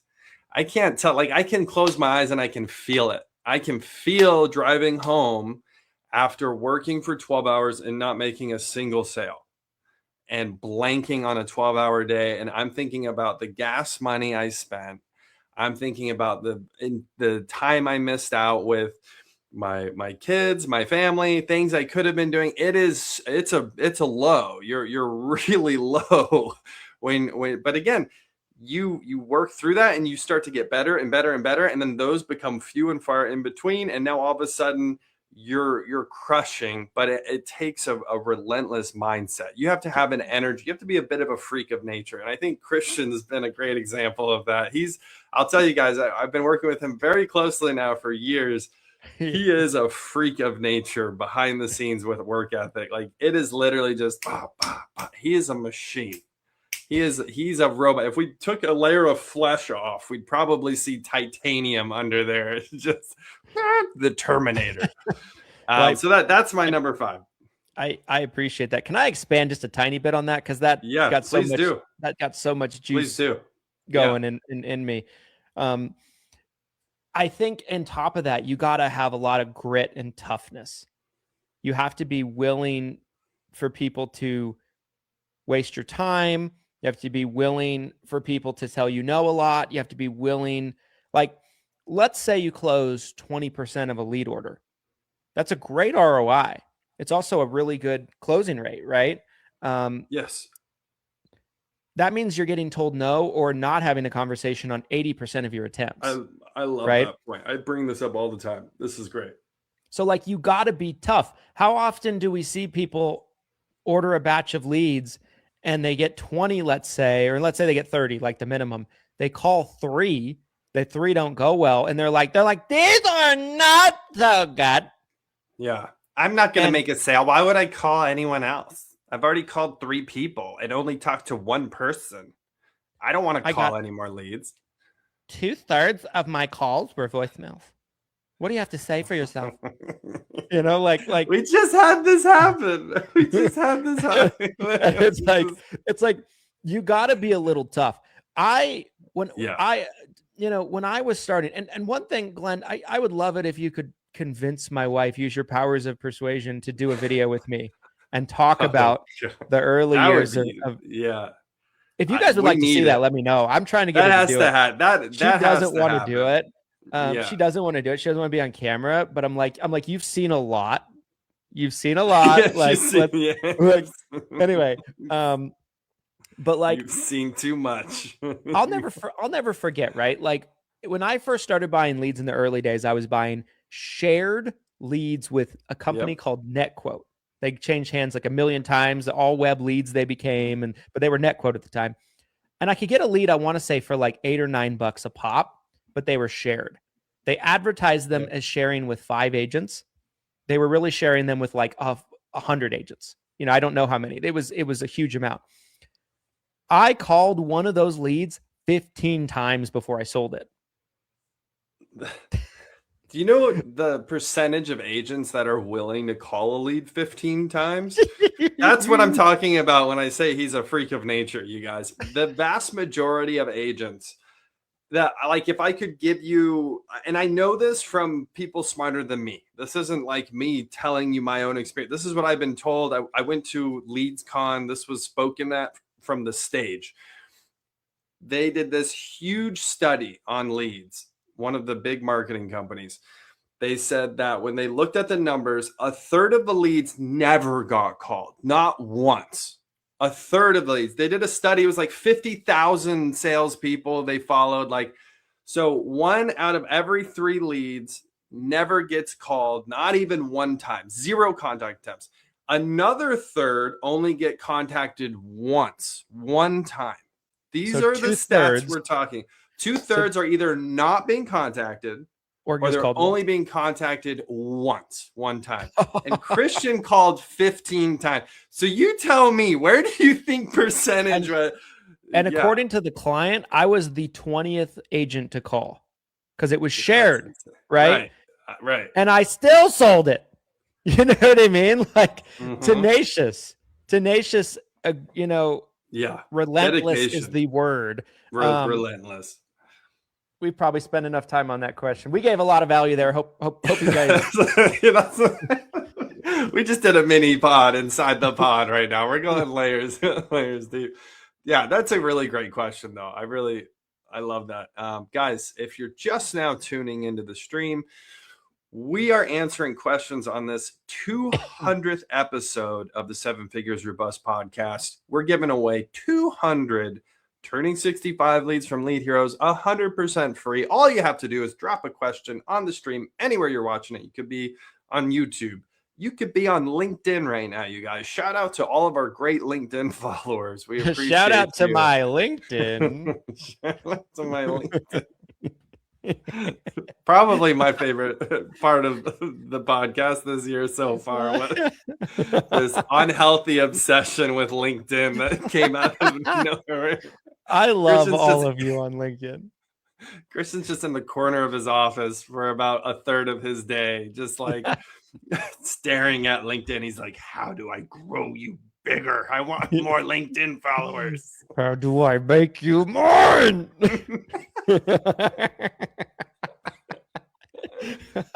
Lead Heroes loves you so much. Okay, so drop a question. You'll be entered into the giveaway. We're giving away 200 Turning 65 leads. Your chance of winning is crazy high. Probably going to be better than 10%. All right, so next question. We made it almost 90 minutes in without talking about the NBA. We do have an NBA question here. John, thank you, sir, for segueing us out of what our audience is here to listen to. John said, how are Luke and the Lakers feeling after the beatdown by the Suns backups last night? Shots fired on the pod. I had a long talk with Luca this morning, and he's feeling down. I mean, I imagine they're feeling bad. I would feel bad if I was Luca and I lost to a bunch of backups. That's never a great sign. Yeah. I don't know what it is about. Yeah. Go ahead. I'm sorry. I didn't mean to cut you off. I was just going to say, I don't know what it is about that team. I look at it on paper and I'm like, this team should be bomb. Like, Luka's fantastic. He's an MVP candidate. He's having a great year. The hype of skinny Luka was all over the place coming into this season. I was like, he's going to be awesome. I get it. But like, he's not going to play defense. Anyway. Luka hype. Austin Reeves is having an amazing year, but he's been hurt. He's been in and out. He's really good. He thought he could have been an all-star maybe if he played a few more games. LeBron's old. He's in his 23rd season. But he's still really good. He's still averaging 23 a game, six rebounds, something like that. DeAndre Ayton has been playing really well for them, but he's been throwing kind of a bitch fit lately. Trying to make me Clint Capella.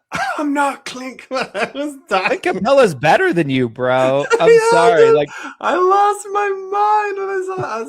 I can't stand Ayton. It's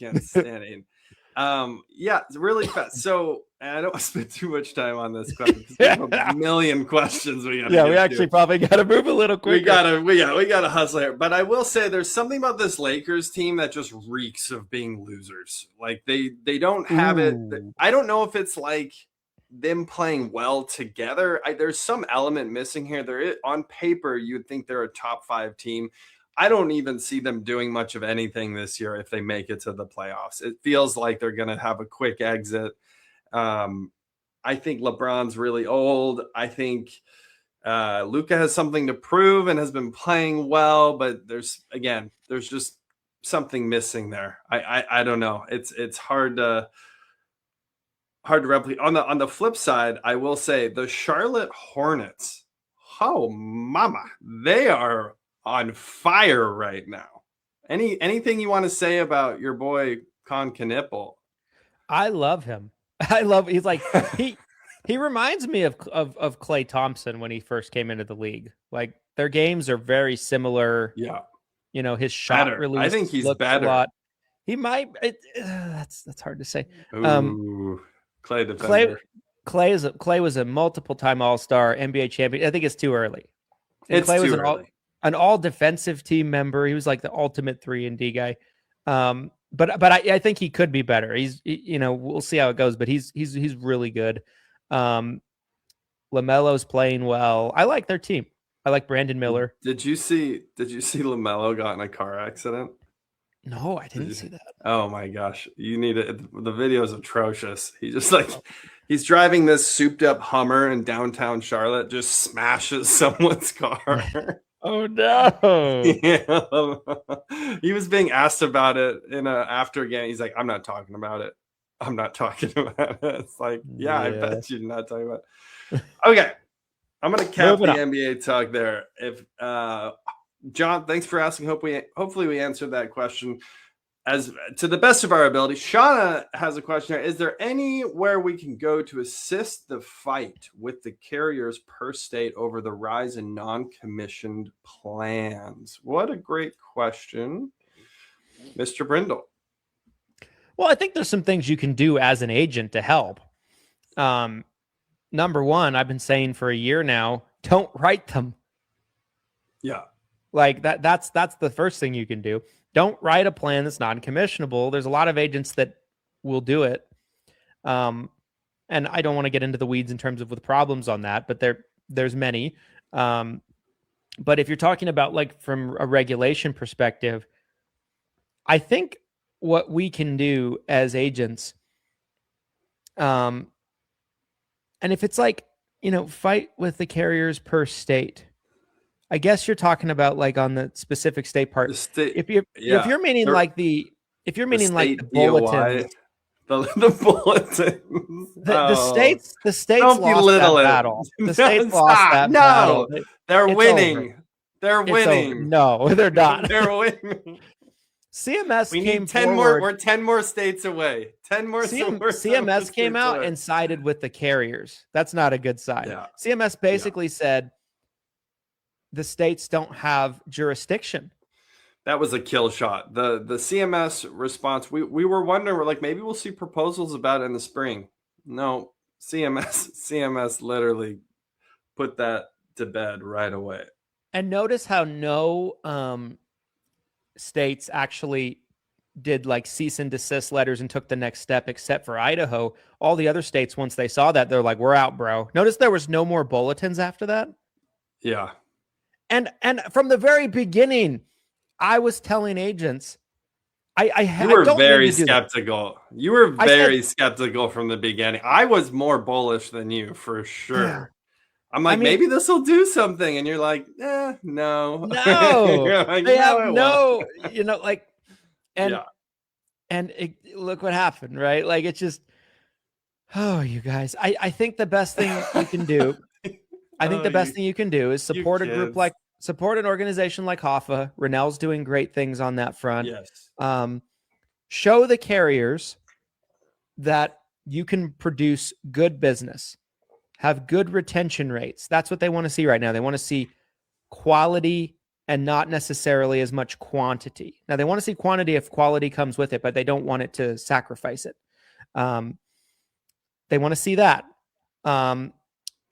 If the carriers don't want to write a plan, if they're trying to shelf a plan until they can terminate it, stop writing it. That will help.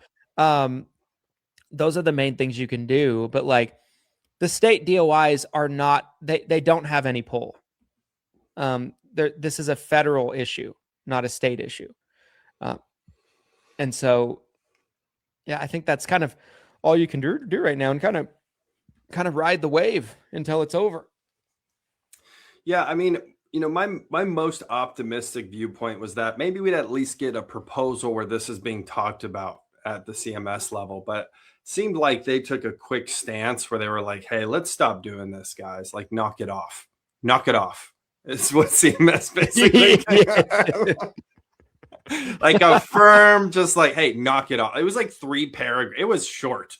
It was like 3 paragraphs. I remember looking at it and I'm like, wow, we didn't even get a 4th paragraph, guys. We didn't even get a 4th.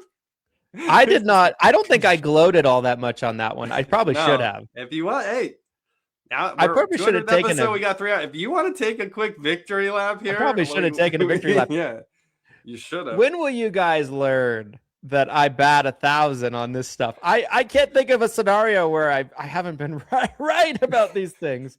Like, it's true. I don't you have were any spot on with this from Halloween night when this story broke.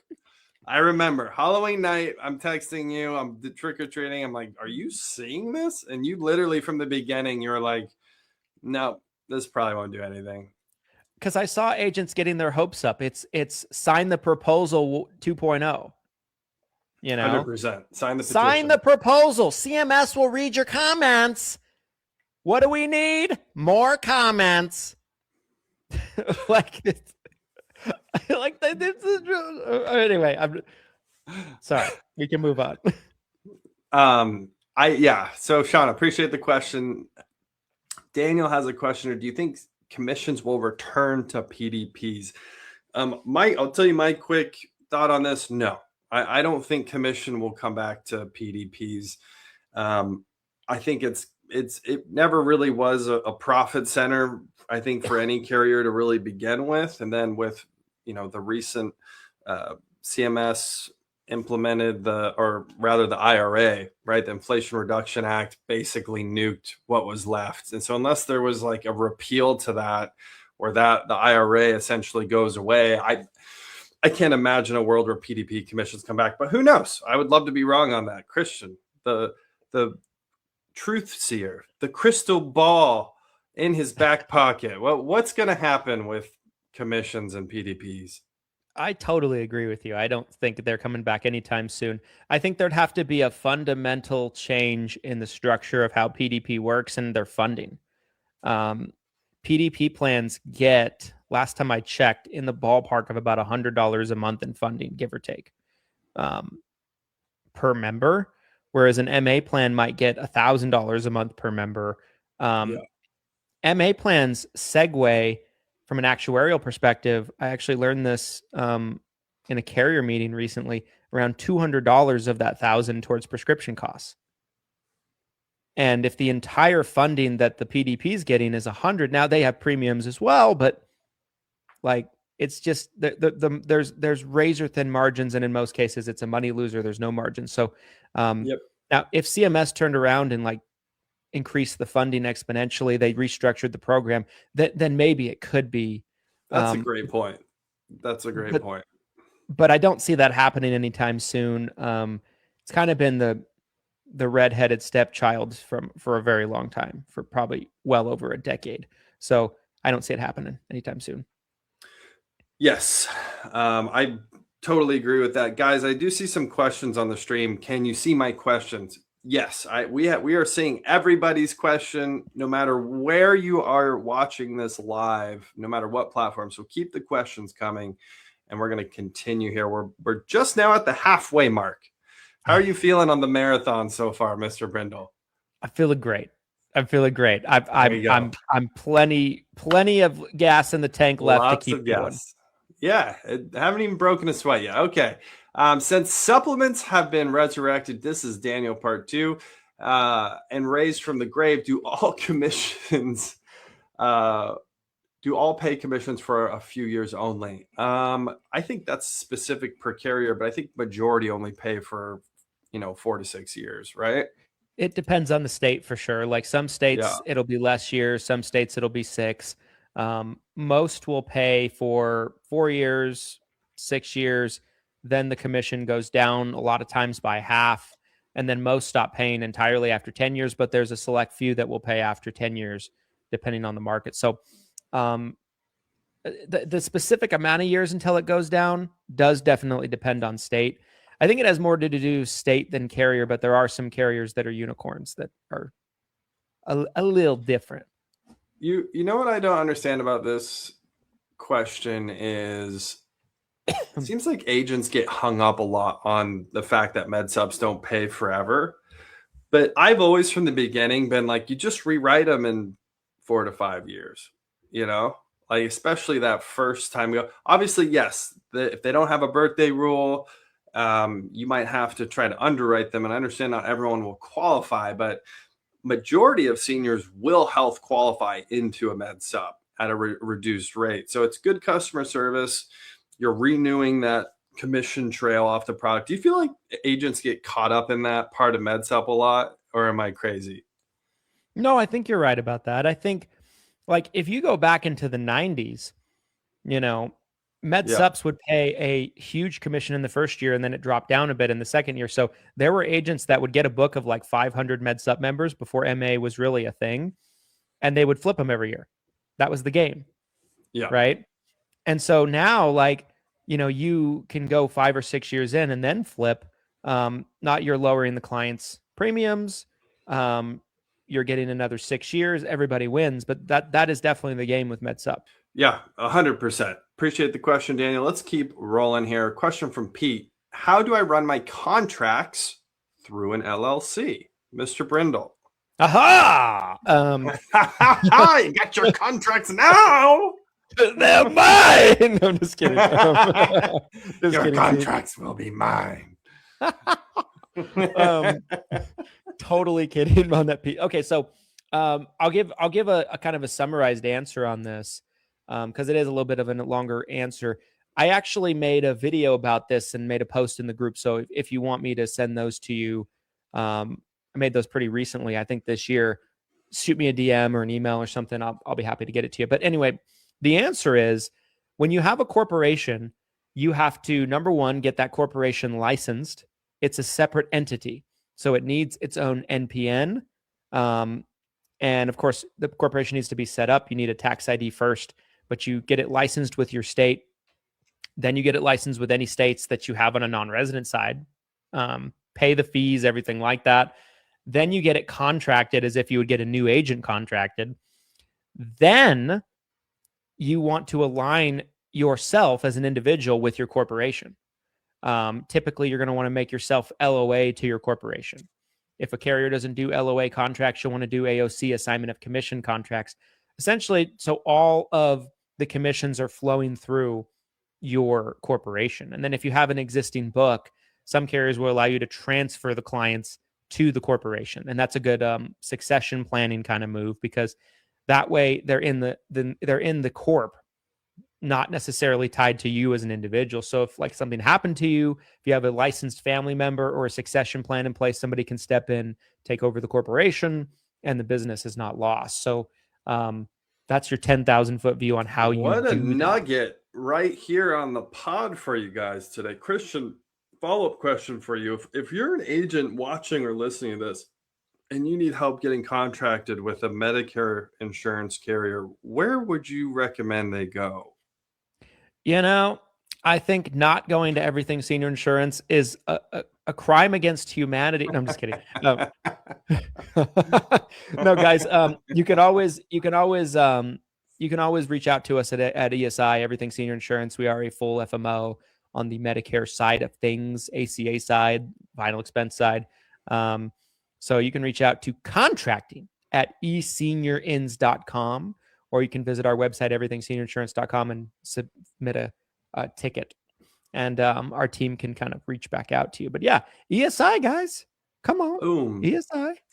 Pete, appreciate the question. Next question is from Dave. Dave asks, do you foresee any Part D plans back? We already discussed that, Dave. Yeah. Dave, we already talked about PDP plans. But the question was probably asked before we answered, right? Yeah. So, Dave, I appreciate the question. Thanks for watching. Guys, if you're just now tuning in, we're doing a 200 Turning 65 lead giveaway. All you have to do is drop a question wherever you are watching this live stream, and you might be picked today for 10 free Turning 65 leads from Lead Heroes. So 20 winners, 10 leads each. Drop your question wherever you're watching, and we will try to answer it to the best of our ability. Lillian asked, what is the best strategy for marketing budgets? This is a great question. And I will definitely tell you guys what I think here first, and then we'll see what Christian thinks. I'm a huge fan of diversification. At ESI, our internal agency in Utah, we are very diversified in our marketing approach. We are getting business 10 different ways. And honestly, with marketing budgets, not saying you want to necessarily split it 10 ways, but I would think coming up with like 3 or 4 paid marketing strategies that you can invest money into. And then you have some organic strategies like referrals, like Christian just talked about, that you're also pursuing. I think you can be marketing yourself or your agency 10 different ways, and you can have 3 or 4 of them be paid strategies. And again, that's how I think you see growth as an agent, as an agency, by really executing a marketing strategy like that. So, it could be, and you have to kind of test what works best for you, right? I can't give you a percentage to diversify into certain categories. Some people still do well with direct mail. A lot of people don't do direct mail anymore. There's a lot of social media advertising, Facebook, Instagram, YouTube. There's also, companies like Lead Heroes. You may have heard about them before. I don't know, where you can just buy a lead right away. So I think pick 3 or 4, test it, see how it works for you. Mr. Brindle, what do you think? Yeah, I think you hit it right on the head, right? It's been said before that everything works a little, nothing works a lot in this business. And I think that's a very tried and true type of mentality to have. I think you need diversity. I've told the story on the show before where, when I transitioned from cold calling, compliance Nazis, it was fine back then. Med stuff. I just got to put that in every time, because otherwise, they come out of the woodworks with their like, clip it. We have a clip here. Mr. Brindle's cold calling for MA right now. He said it on a pod. That's what I'm doing. Yeah, I get off the stream and I'm like, hello. This is ESI.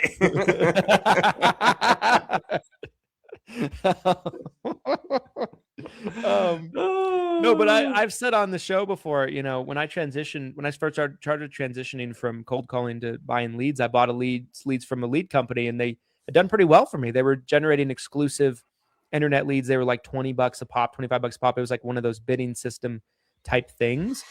And I put all my AEP budget into their platform, and then come AEP, their volume dried up on me. They were giving me like 1 lead. Great example. And it had been a very lucrative, profitable lead source for me. And then it totally dried up at the worst time. And I was scrambling to try to figure out what to do. So that taught me that I think you need 3 to 5 different lead sources. Now, when it comes to actually figuring out your marketing budget, I think it depends on how aggressive you want to be.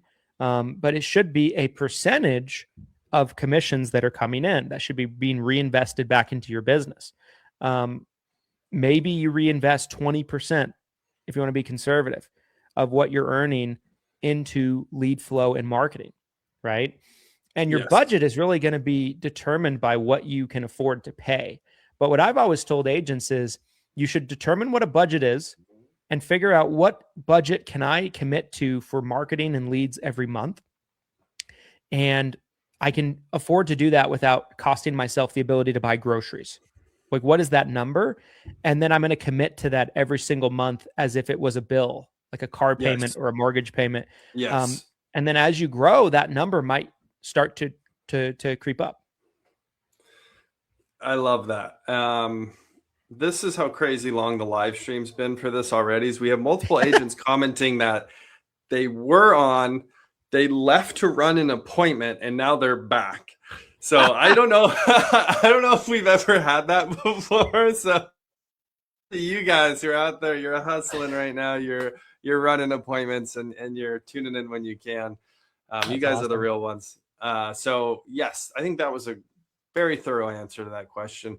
Let's move on. Daniel asks, how are both of your kids? Have you taught them to get commissions yet? Not yet, but we're working on that, Daniel. My daughter is 6, and I'm trying to teach her about money, and it's an uphill battle because Yeah. like she doesn't need money for anything. Like she wants like pancakes or something. She's like, "Let's go get pancakes, Dad." I'm like vibes, and we'll go get pancakes. You know, I'm trying to teach her. I'm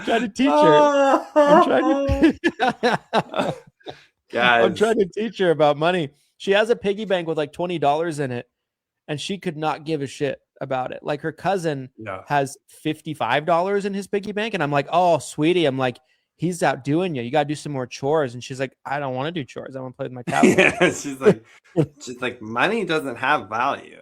This is stupid, Dad. Dad'll just buy it for me. The reality is he spoils her rotten. You admitted it before I could even get it out of my mouth. You spoil her rotten just like I spoil my kids. Next question is from Paul. How tall are you, Mr. Brindle? 5'10", I believe you are.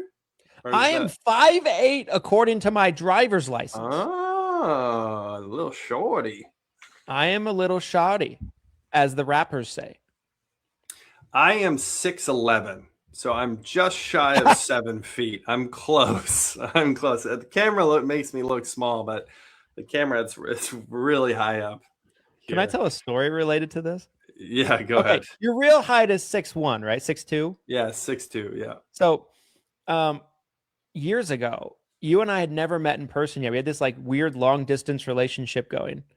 And we went somewhere, and I met an agent that we both knew, and they were way taller than I was expecting. Right? People are never quite what you expect, right? When you meet them online, or you talk to them on video or something like that. Yeah. And I remember calling you, and I'm like, they're so tall. I wasn't ready for it. And you're like, how tall are they? I'm like maybe like 6'1". I'm like, they tower over me. And you're like, well, I hate to break this to you, but like, that's like as tall as me. And I was like, no. In my mind, I was picturing we were the same size, and that brought me comfort. Yeah. It's weird. There's something weird about that. Like, you could be on a Zoom every day with someone for 2 years, and then all of a sudden you see them, and it's gonna feel different. Especially like the height thing. I don't know why. I guess that's always like the first thing anyone says, like, you're a lot shorter, you're a lot taller. I didn't know what's going on. So that's funny.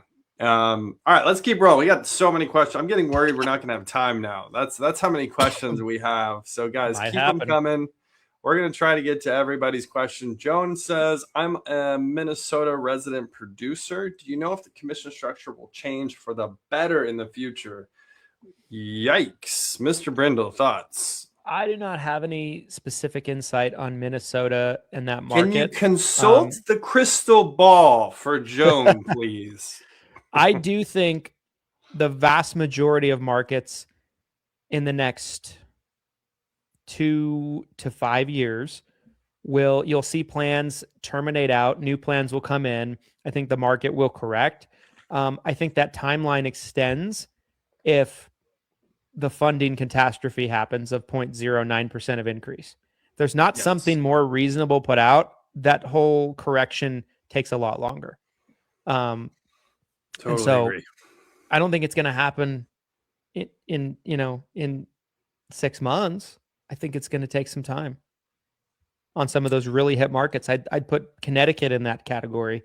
Idaho wasn't hit as hard as those other 2 states, but that might take a couple years to really, straighten out a little bit. But I do think it will. I don't think it'll be a barren wasteland forever. Yeah, I don't know if I have much more to contribute on that topic, honestly. I mean, I'd like to think there's a rebound coming, but who knows? Joan, appreciate your question, and you are officially entered into the giveaway for free Turning 65 leads from Lead Heroes. Kate says, are you coming to Nashville this year? I am not. Mr. Brindle, are you? I don't think so. I mean, I don't think so. No, I'm not. I don't have any plans at the moment to be in Nashville this year. Where I'm going to be as of now, is I'm of course going to be in Dallas for the 7-figure blueprint event, March 24th. Yes.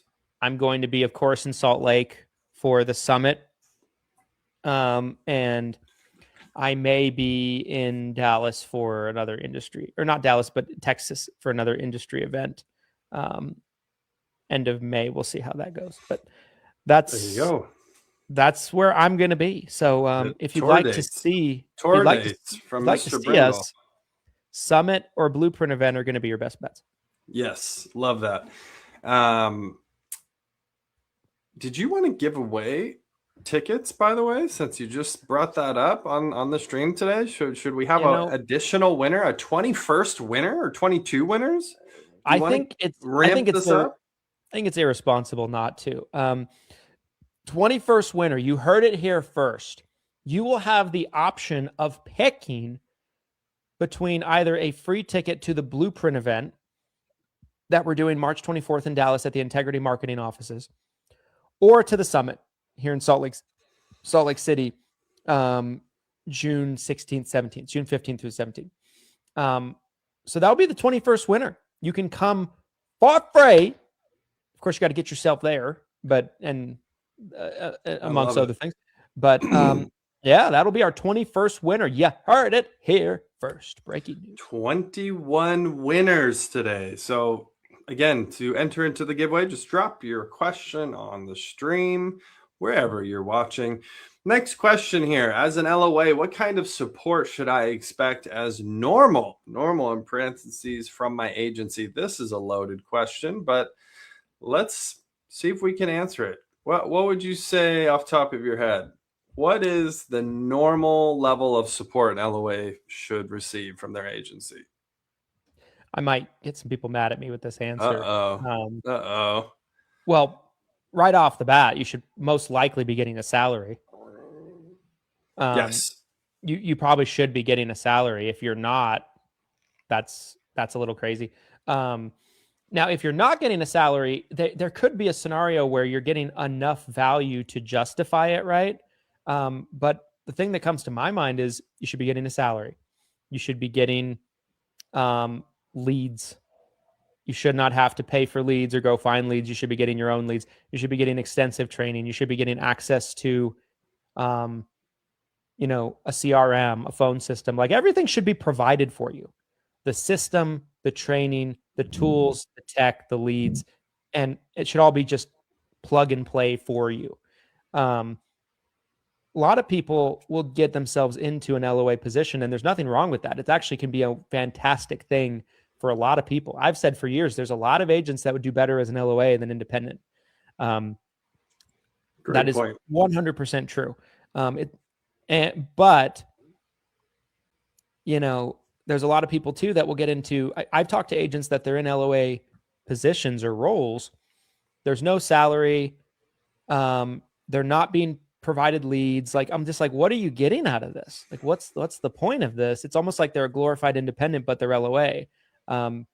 Yes. So that's my 10,000 foot view answer.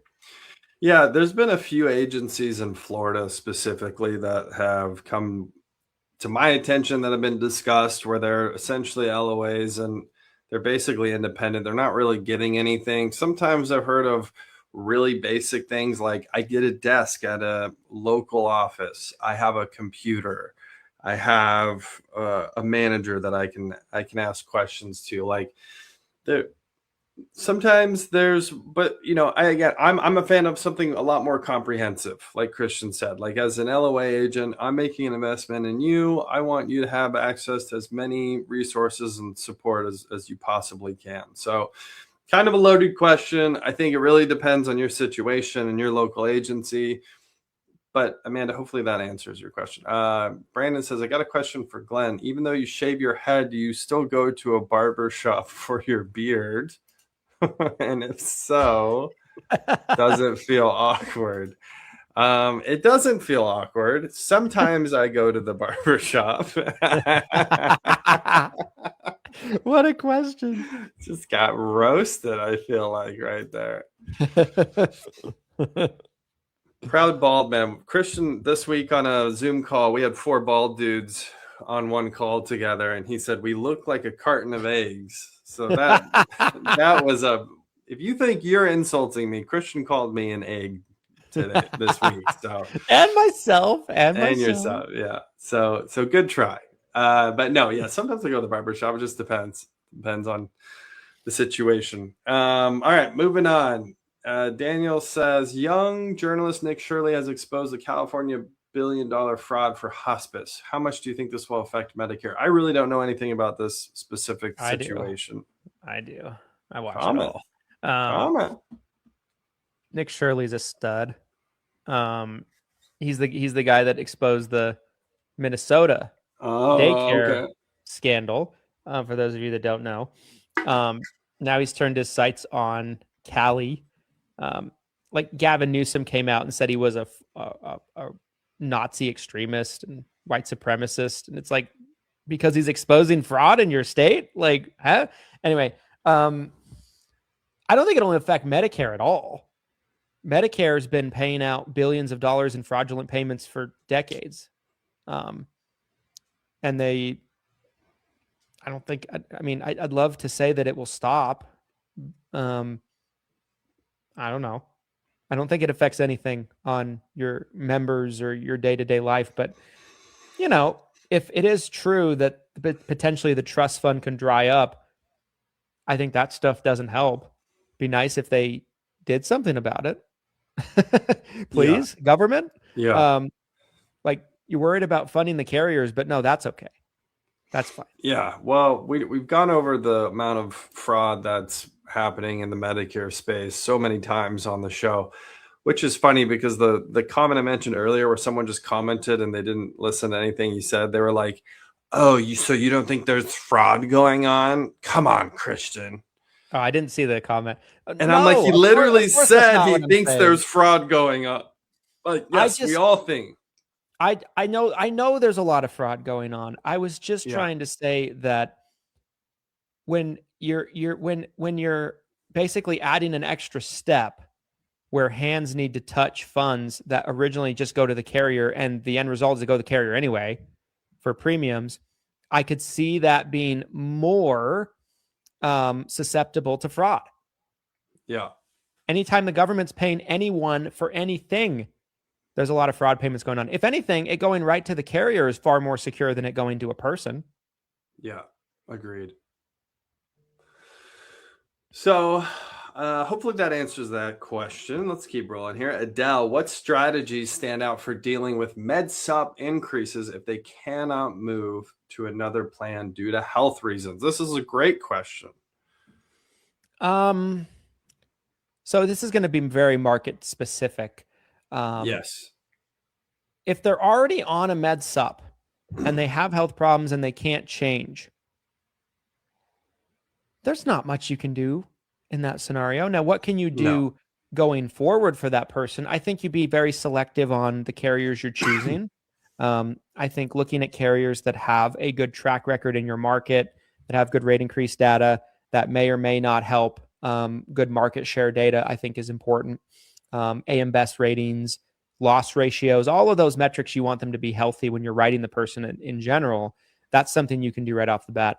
I was having a text exchange yesterday with Andrew Saul, and he was pointing out to me, I was like, he was just pointing out to me that an innovative plan G is going to have a way lower rate over a 10-year span than a regular plan G. And I was like, well, I'm like, I think I said, I'm like, but in Utah it went up like, I swear it was 19% in 2025. I'm like, that's a lot. But then he was like, well, 2024, it didn't have a rate increase. This upcoming year, it's probably not going to have a rate increase. So you have 19% over 3 years. I'm like, oh, okay. So like high deductible plans could help. Innovative plan G can help. Those types of plans, I feel like, will be the more sustainable blocks going forward.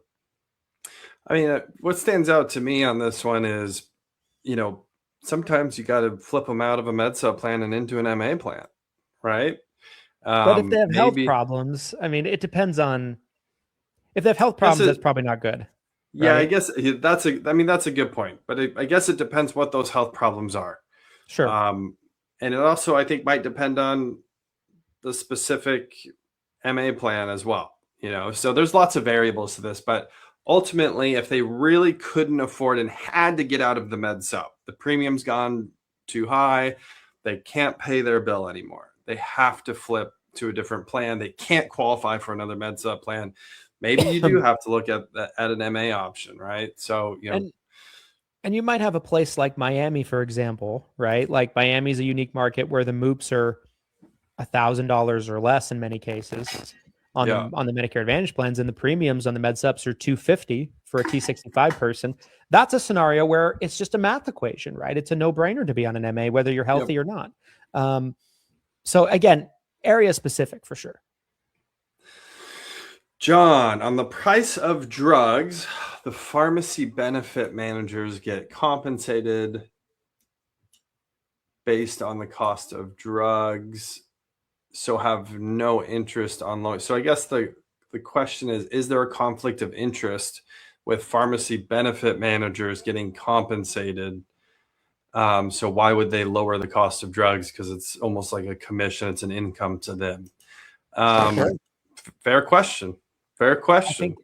I think it's been a conflict of interest for many years with the pharmacy benefit managers and carriers, because a lot of them are owned by the carriers. Yeah. It's just kind of an incestuous relationship in some cases. It very much so is. We are at 102 questions, guys. I need 9 Are more we really? questions. Yeah. 102. So I need 9 more questions to beat Christian. Now, there's some duplicates in here, though, so we probably need more than that. On my sheet, I only see 80. What am I missing? Oh, you're right. Well, that's split up into several categories here. So I was adding 20 plus 8. So yeah, we're actually further away than I thought. Okay. I'm trying to cheat this. No, I'm trying to cheat this. I'll do anything to beat Christian at this bet today. So I'll copy and paste the spreadsheet 3 times if I have to. Keep the questions coming. Again, one question gives you one chance entered into the giveaway to win free Turning 65 leads from Lead Heroes. The link's been dropped in the comments. If you want to grab yours before the discount ends tonight, head over to leadheroes.com. All right, Wendy asked, well, Highmark just announced no more PDP commission on new business in Pennsylvania and Washington. Were they the last holdout? Probably. I'm assuming so. Christian, were they the last holdout on PDP commissions? No. HealthSpring still pays on some of their plans. Okay. Not all, and not a lot, like $1 a month. And there might be some regional carriers that might pay a little bit here and there, but in terms of, and Highmark's not really a national carrier, right? They're a handful of states. They're regional. Yeah. But outside of that, HealthSpring's still doing it. It's on the 5-yard line though of it being completely gone. There's not a lot left. Daniel just dropped this in the chat seconds ago. Do you guys get tired of being right all the time? Christian, thoughts? Never. Never.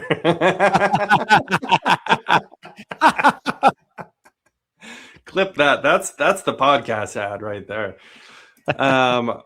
Ron, do you think they really want to solve our healthcare? It appears both sides are just trying to kick the can down the road and let someone else deal with it.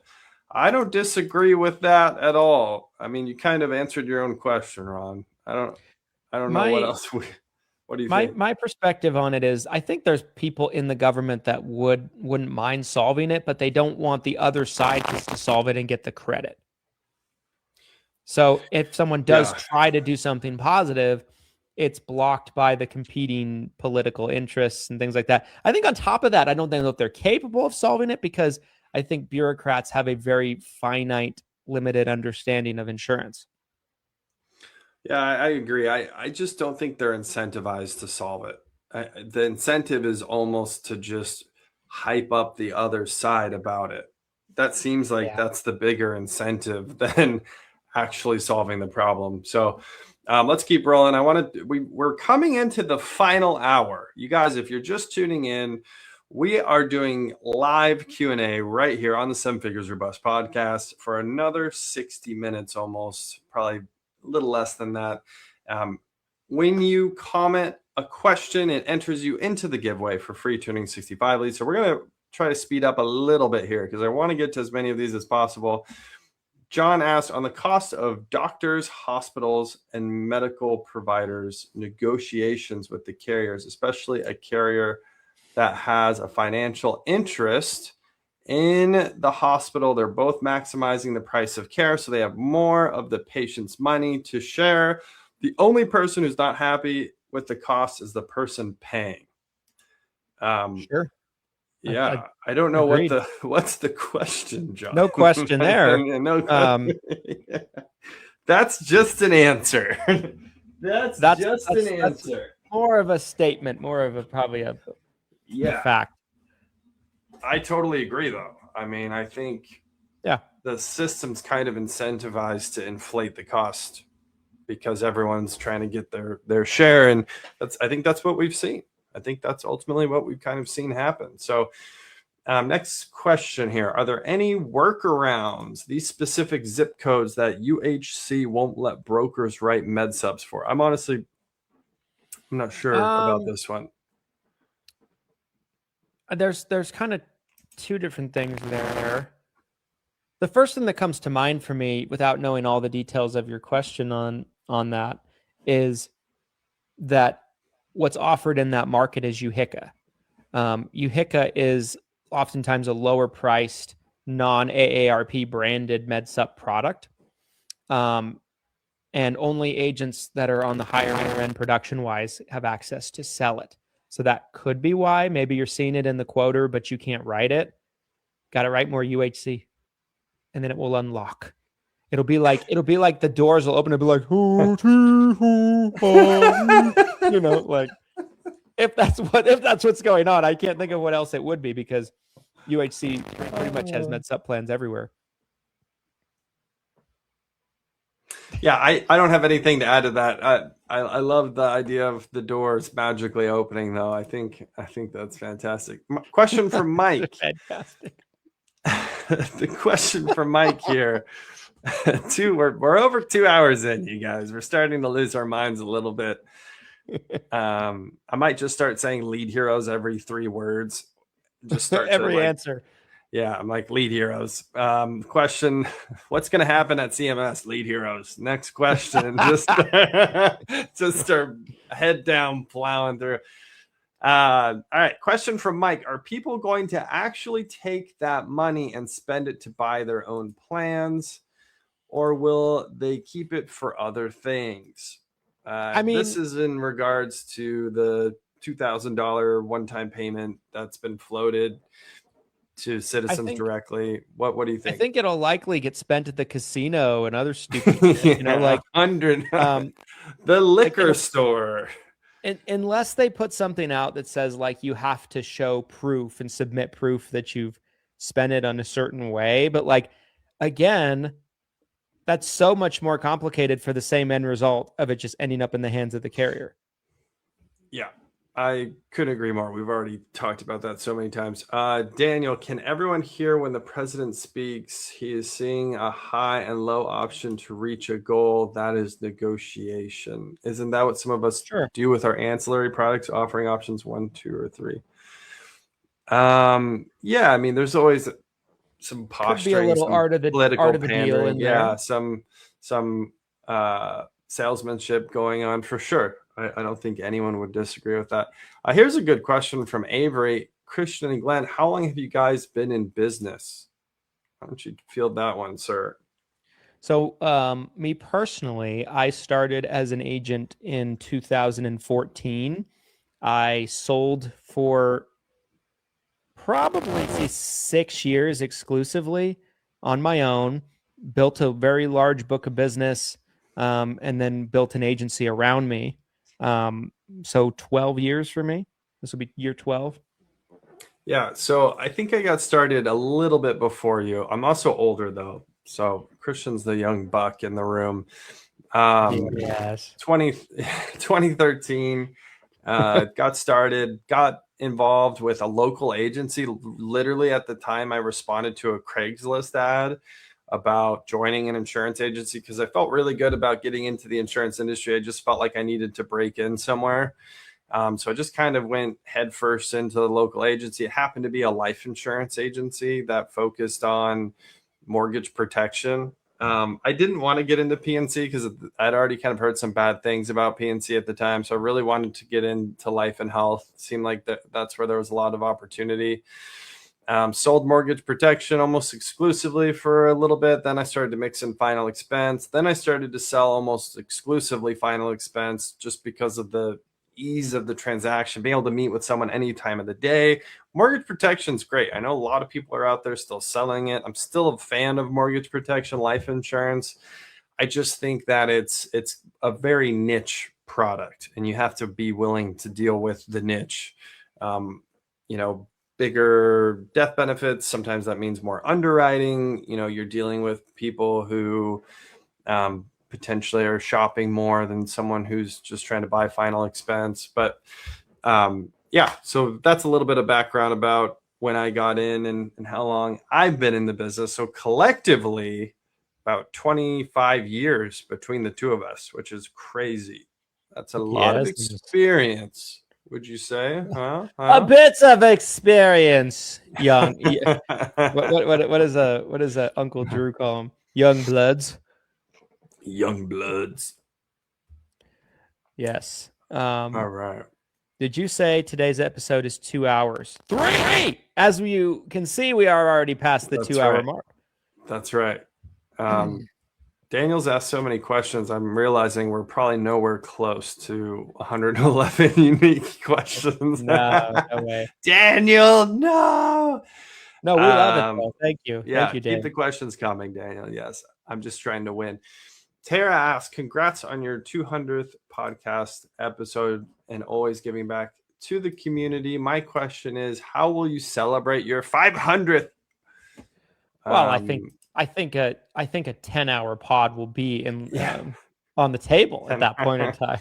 A 24-hour live stream event. We're just like we lock ourselves in a room. We're like, we are locked in for 24 hours. We're in a submarine. Yeah. Paula, what is the fastest way to get to 300 Medicare? I'm assuming clients. It's cut off, but I'm assuming that's the fastest way to 300 Medicare clients. Mr. Brindle, I have an answer. I want to hear you first, though. Fastest way, and if you're talking about as an independent agent, you need lots of leads. So it will help a lot if you have some type of reserves that you can spend on leads and marketing, and a unprecedented amount of activity, and running lots of appointments. You need lots of appointments, lots of contacts. The things we talked about earlier, I think, the tenacity, the consistency, the grit, I think the repeatable, duplicatable systems, all of those things we talked about before in the top producer question, I think are definitely applicable to the answer to that question. I have a shortcut. You just buy them. That's the fastest way to 300. Yeah, there you go. You buy the transaction. Book. Yep, one transaction. You got to have potentially some finances lined up for this. You might be able to get an owner finance deal in place. Maybe it's an agent retiring and they don't have a succession plan. Christian talked a lot about succession plans on today's episode. I would bet that the vast majority of you do not have a succession plan in place. I would venture 90% of you probably have no plan, where if you were to pass away tomorrow, your entire agency's, off into the wind. So I think if you come at it from that angle, when you're trying to find someone local to you, there's a very good chance you could inherit an agency, whether that's buying it, owner finance it, or whatever it ends up looking like. That's the fastest way to 300, in my opinion. Kaboom. Kaboom. Fred, do you think CMS will negotiate more funding for MAPD plans next year? Good Lord, I hope so, Fred. That's my number one thing I'm watching right now. I'm more concerned about that than anything else. If we can get more funding, I think we're going to have a great year. I'm scared that we'll stay flat, but we'll see. We'll see what happens. I guess I've heard a lot of people say that, it's art of the deal, and the definition of art of the deal, if anybody's ever read that book, is negotiating. It's negotiating, right? So like you undercut something and throw out a crazy low number, or you over ask for something and you get closer to what you really want it to be. Behind the scenes, it could be that the carriers are wanting 4 or 5% to match kind of what it was last year. And maybe they're throwing this crazy number out there so they finalize more closer to 2 or 3%. Who knows? There could be a lot of behind the scenes. I'm totally fine with that if that's the case. We end up at like 2.5%. It's a much lower number than maybe people expected, but it's still a much bigger increase than what's being discussed now, and we're more in the middle. I would love for that to be true. So stay tuned, guys. Obviously, the first week of April, so somewhere between April 1st and 15th, I would imagine we'll know. That's usually when final rule drops. So stay tuned. Obviously, we will be probably the first ones to talk about it publicly. We've consecutively now for the past 2 final rules within an hour. The first one, we were literally on the pod live. We were live streaming when the final rule dropped. The second one, I was trying to crazy. I was packed. We get off a call.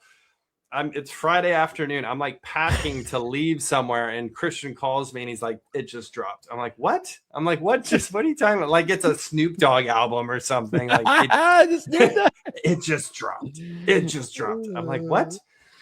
And then we got back Doggy on. So stay tuned. Final rule. We're 6 weeks away. Jerry, put wearables on agents to see who's calling the leads. That is hilarious, and I love it. Might have to give you some props on that one, Jerry. That's a great idea. Yeah. Tap their phones, see if they're actually making the calls or not.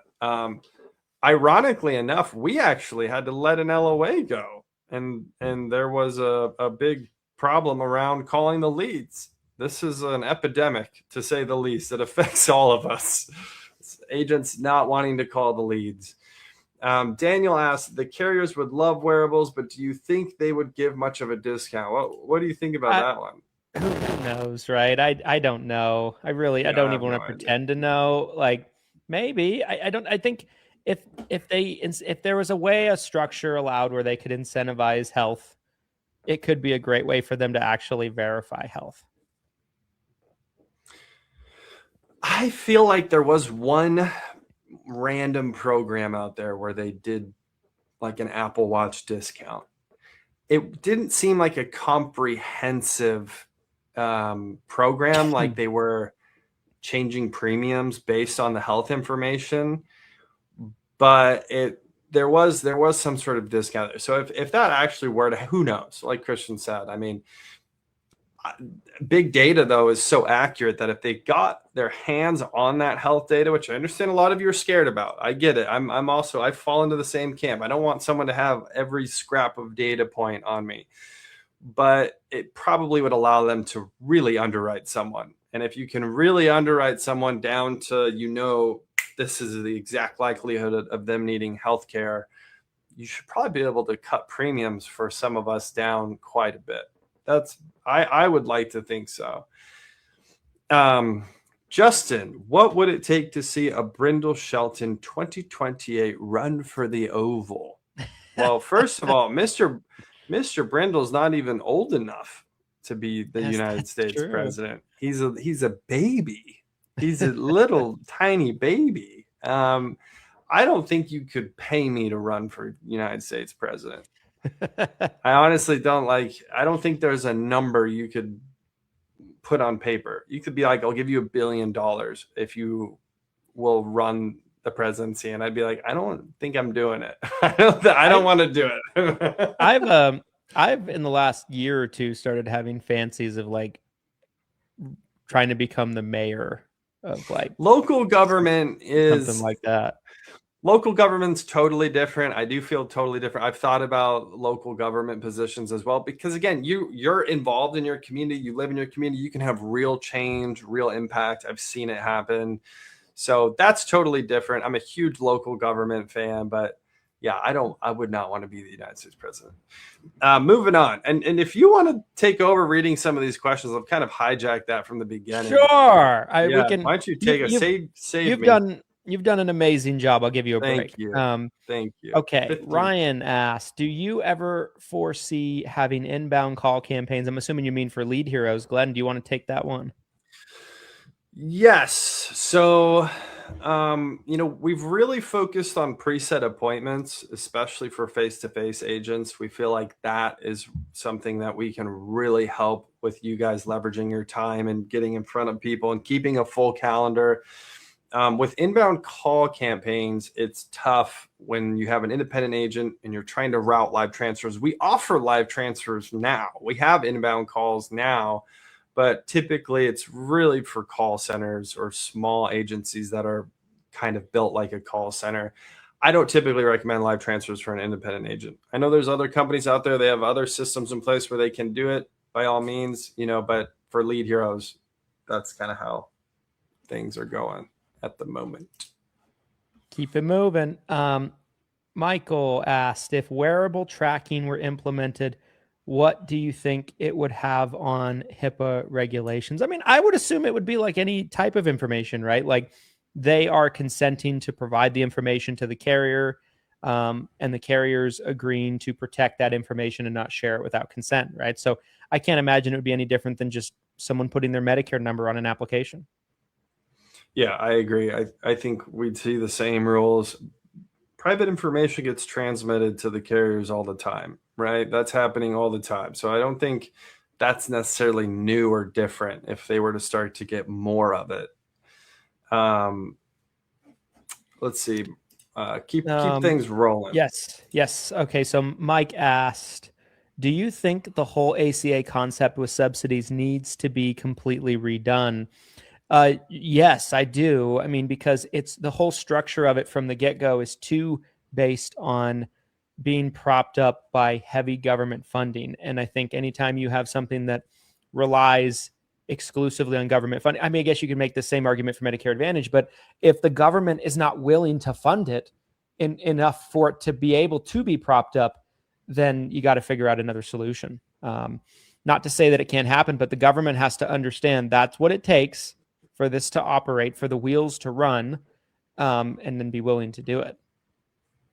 So yeah, I feel like we kind of already answered this question. We went pretty deep on the ACA concept and the subsidy concept, so I don't want to spend too much more time on this. We are at the 2.5 hour mark with 30 minutes on the clock, so let's keep it rolling. All right. So Andy asked, what is your opinion on non-commissionable MAPD plans in 2026?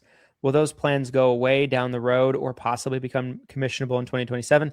When do you move your clients from those plans? So for me, a lot there. I have said from the beginning, I think the vast majority of plans that go non-commissionable will term. It could be 12 months. It could be 24 months. I think you're going to see a lot of that. And I think you saw that in AEP 2024. Plans that was the first year where we started seeing non-commissionable plans. A lot of those plans termed out in the following AEP. And I think we will see a lot more of that. Now, I said on a pod that I didn't think there'd be a lot of plans that went non-commissionable that decided to go commissionable. Then like 2 weeks later, some regional carrier I've never heard of and, bumfuck nowhere decided to make some plans commissionable again. And people were like, see, boom, got him. Boom. Yeah. But it's like, I'm like, is that going to be the precedent? No, it's an exception, not the rule. Right. So I think the trajectory for non-commissionable plans is termination and replaced with new plans. There's only so many that they can terminate at a time. It affects their star rating. They have to be strategic about it. It's chess, not checkers. And there's only certain times of the year they can file for those terminations and be approved with CMS. So it's a game. It is. There was a question we actually I don't know if they're being categorized, but there's a question that is previous we didn't answer. It's from Chris. How much should a new agent be spending on leads? I really like this question. Why don't you go first? I feel like we kind of already answered that one in the budget one. I mean, I think it depends on what you can afford without it costing you groceries. And that number is going to be different for everybody. If you could pick a magic number, though, where you're like, this is probably, are you willing to, I guess? Are you willing to say a number right now? Gun to your head. $300 to $500 a month is probably a good starting out number if you can afford that. Yeah, I mean, again, it really depends on your goals. You know, if I was spending out the gate probably about $1,500 a month on direct mail, which was a lot. Yeah, literally that's a lot. Literally less than a month in, I was probably 3 weeks into my career, and I'm being hooked up to a $1,200 to $1,500 a month payment. So, yeah, but I also was getting 80 fresh direct mail leads, all like clockwork. So I think it depends on what your goals are and how much you can spend. I think at least 500. If I had to pick a number, though, like I was trying to make you do, I'd probably say at least 500 a month. At least 500 a month. I think about new agents, and I think so many of them come in with nothing. So I'm sensitive to that, but gotta take a little risk. Okay, let's keep moving. Yes. Are the commission questions being blocked? No, we just haven't got to them yet. I mean, we just answered one. Yeah, that's a weird. I don't know. You think we're trying to suppress questions? Like what? No. Carriers suppress plans. We suppress questions. Joan, answer to that? No, they're not being suppressed. They're not being blocked. We will answer all of them as time allows, and they're coming. We're going in order that the questions came in. Yes. Okay, Michelle, the birthday rule just came to my state. So with the birthday rule, do you feel carrier scrutiny for rates increase history is important? I think it changes a lot of things for sure. Usually when a carrier first comes into a state for birthday rule, you start to see the rates and the rate increases spike to kind of adjust and accommodate that. I still think rate increase history is important because it still speaks to who has the healthy blocks, who has the important, metrics on their numbers and who doesn't. Yeah. But I would expect probably the vast majority, if not all carriers in the market to have higher rate increases than they did before. But if you're talking about one carrier's 5% average, one is 10, well, the 5% average carrier might be 15 and not 25, right? So they still would probably be more likely to be healthier on the rate increases. Yeah. Let's keep rolling. Jason, who made the first move, Glenn or Christian? Do you want to take that one? I guess it depends on what you mean. Like, do you mean like because Glenn and I have a long relationship? Like we before we ever partnered, years before actually, we started doing collaborations. I was a client of Lead Heroes. I think Glenn was the first one to take the first step, because I was doing lead review YouTube videos where I was buying leads from vendors and then making videos reviewing them. I think if memory serves me correctly, Glenn reached out and said, hey, do you want to do a lead review video on our leads? I'll even give you a free batch. And that caught my attention because I, by nature, especially back then, was a lead junkie. And I think that's how things started. And I gave it a very good review. Yeah, that video still exists. That video still exists out there. You can find it on the Christian Brindle YouTube channel. Yes. Check it out. It's real. Okay. Melody, can you talk more about KPIs related to first question skill set and becoming a top producer? Glenn, you want to take that one? Yeah. Again, lots of variables as far as tracking KPIs goes. If you talk to a bunch of top producers, some of them are probably tracking completely different KPIs than others. There will be probably some overlap. CPA is a major one, right? Cost per acquisition. How much does it actually cost you to bring a brand new client into your agency, into your business as a producer? So what's your CPA? What's your cost per acquisition? And then what is the lifetime value of that client? If it's a duals Medicare Advantage client, they've already been on Medicare for several years, the value of that client is going to be a little different than a brand new turning 65 client that's new to you.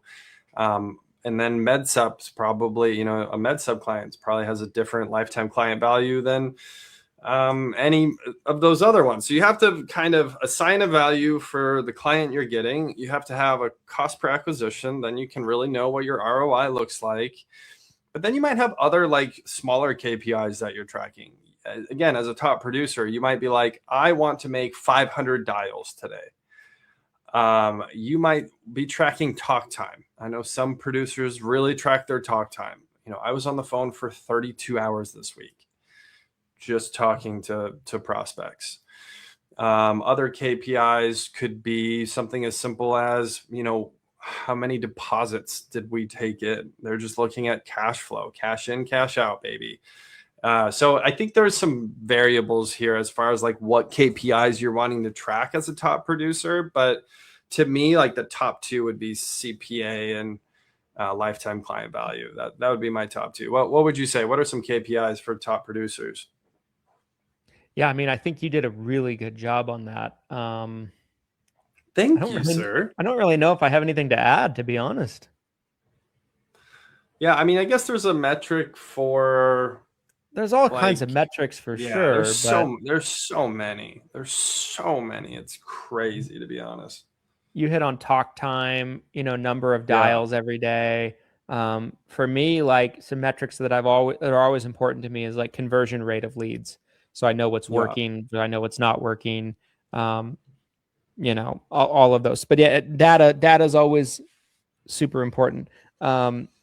Okay, Dan said, can you have an episode someday about commission difference between GI supplements and commission versus underwritten? Sure, certainly. I've done trainings in the university, Dan, about it that you should have access to as a member. If you ever wanted to check those out, they're pretty extensive. But the main thing is birthday rule states or year-round open enrollment states are a little different, but sometimes. But in a lot of states where you don't have birthday rule, and even some states that you do have birthday rule, you have your open enrollment commission and your underwritten commission, which is usually the same. It's full commission, but most carriers, if you write guaranteed issue business, they'll pay a huge amount less on commission. It could be 2 to 5%. I even saw a carrier one time that would pay a one-time commission of $50, and that was it for guaranteed issue business. So that's really what it is. You don't really see it as much in like birthday rule states or a lot of the grandfathered in birthday rule states because the commission is the same regardless of how they get the business. They've kind of like figured that part of it out. So you might have a lower starting out commission, but you also, in a lot of cases, like California's a good example, you have a higher turning 65 premium. So it kind of balances out. We have 20 more questions and about 20 minutes left. So we gotta, if you want to try, we're going to have to try to 60-second answer these and just start blitzing. We'll answer what we can. We might not get to them all. And you know what? That is okay. But we'll do the best we can. Keith said, I'm getting plenty of leads from my Facebook ads, but I'm having a very hard time reaching people. Any suggestions? Yes. So a couple suggestions. Number one, you need to be calling multiple times of the day. You need to be calling as soon as the lead comes in. You need to be automating the lead with text, email. So you need those multiple type of touch points. You need a lot of touch points. But in addition to that, if you've been using the same number over and over again, your number might have been flagged for spam likely.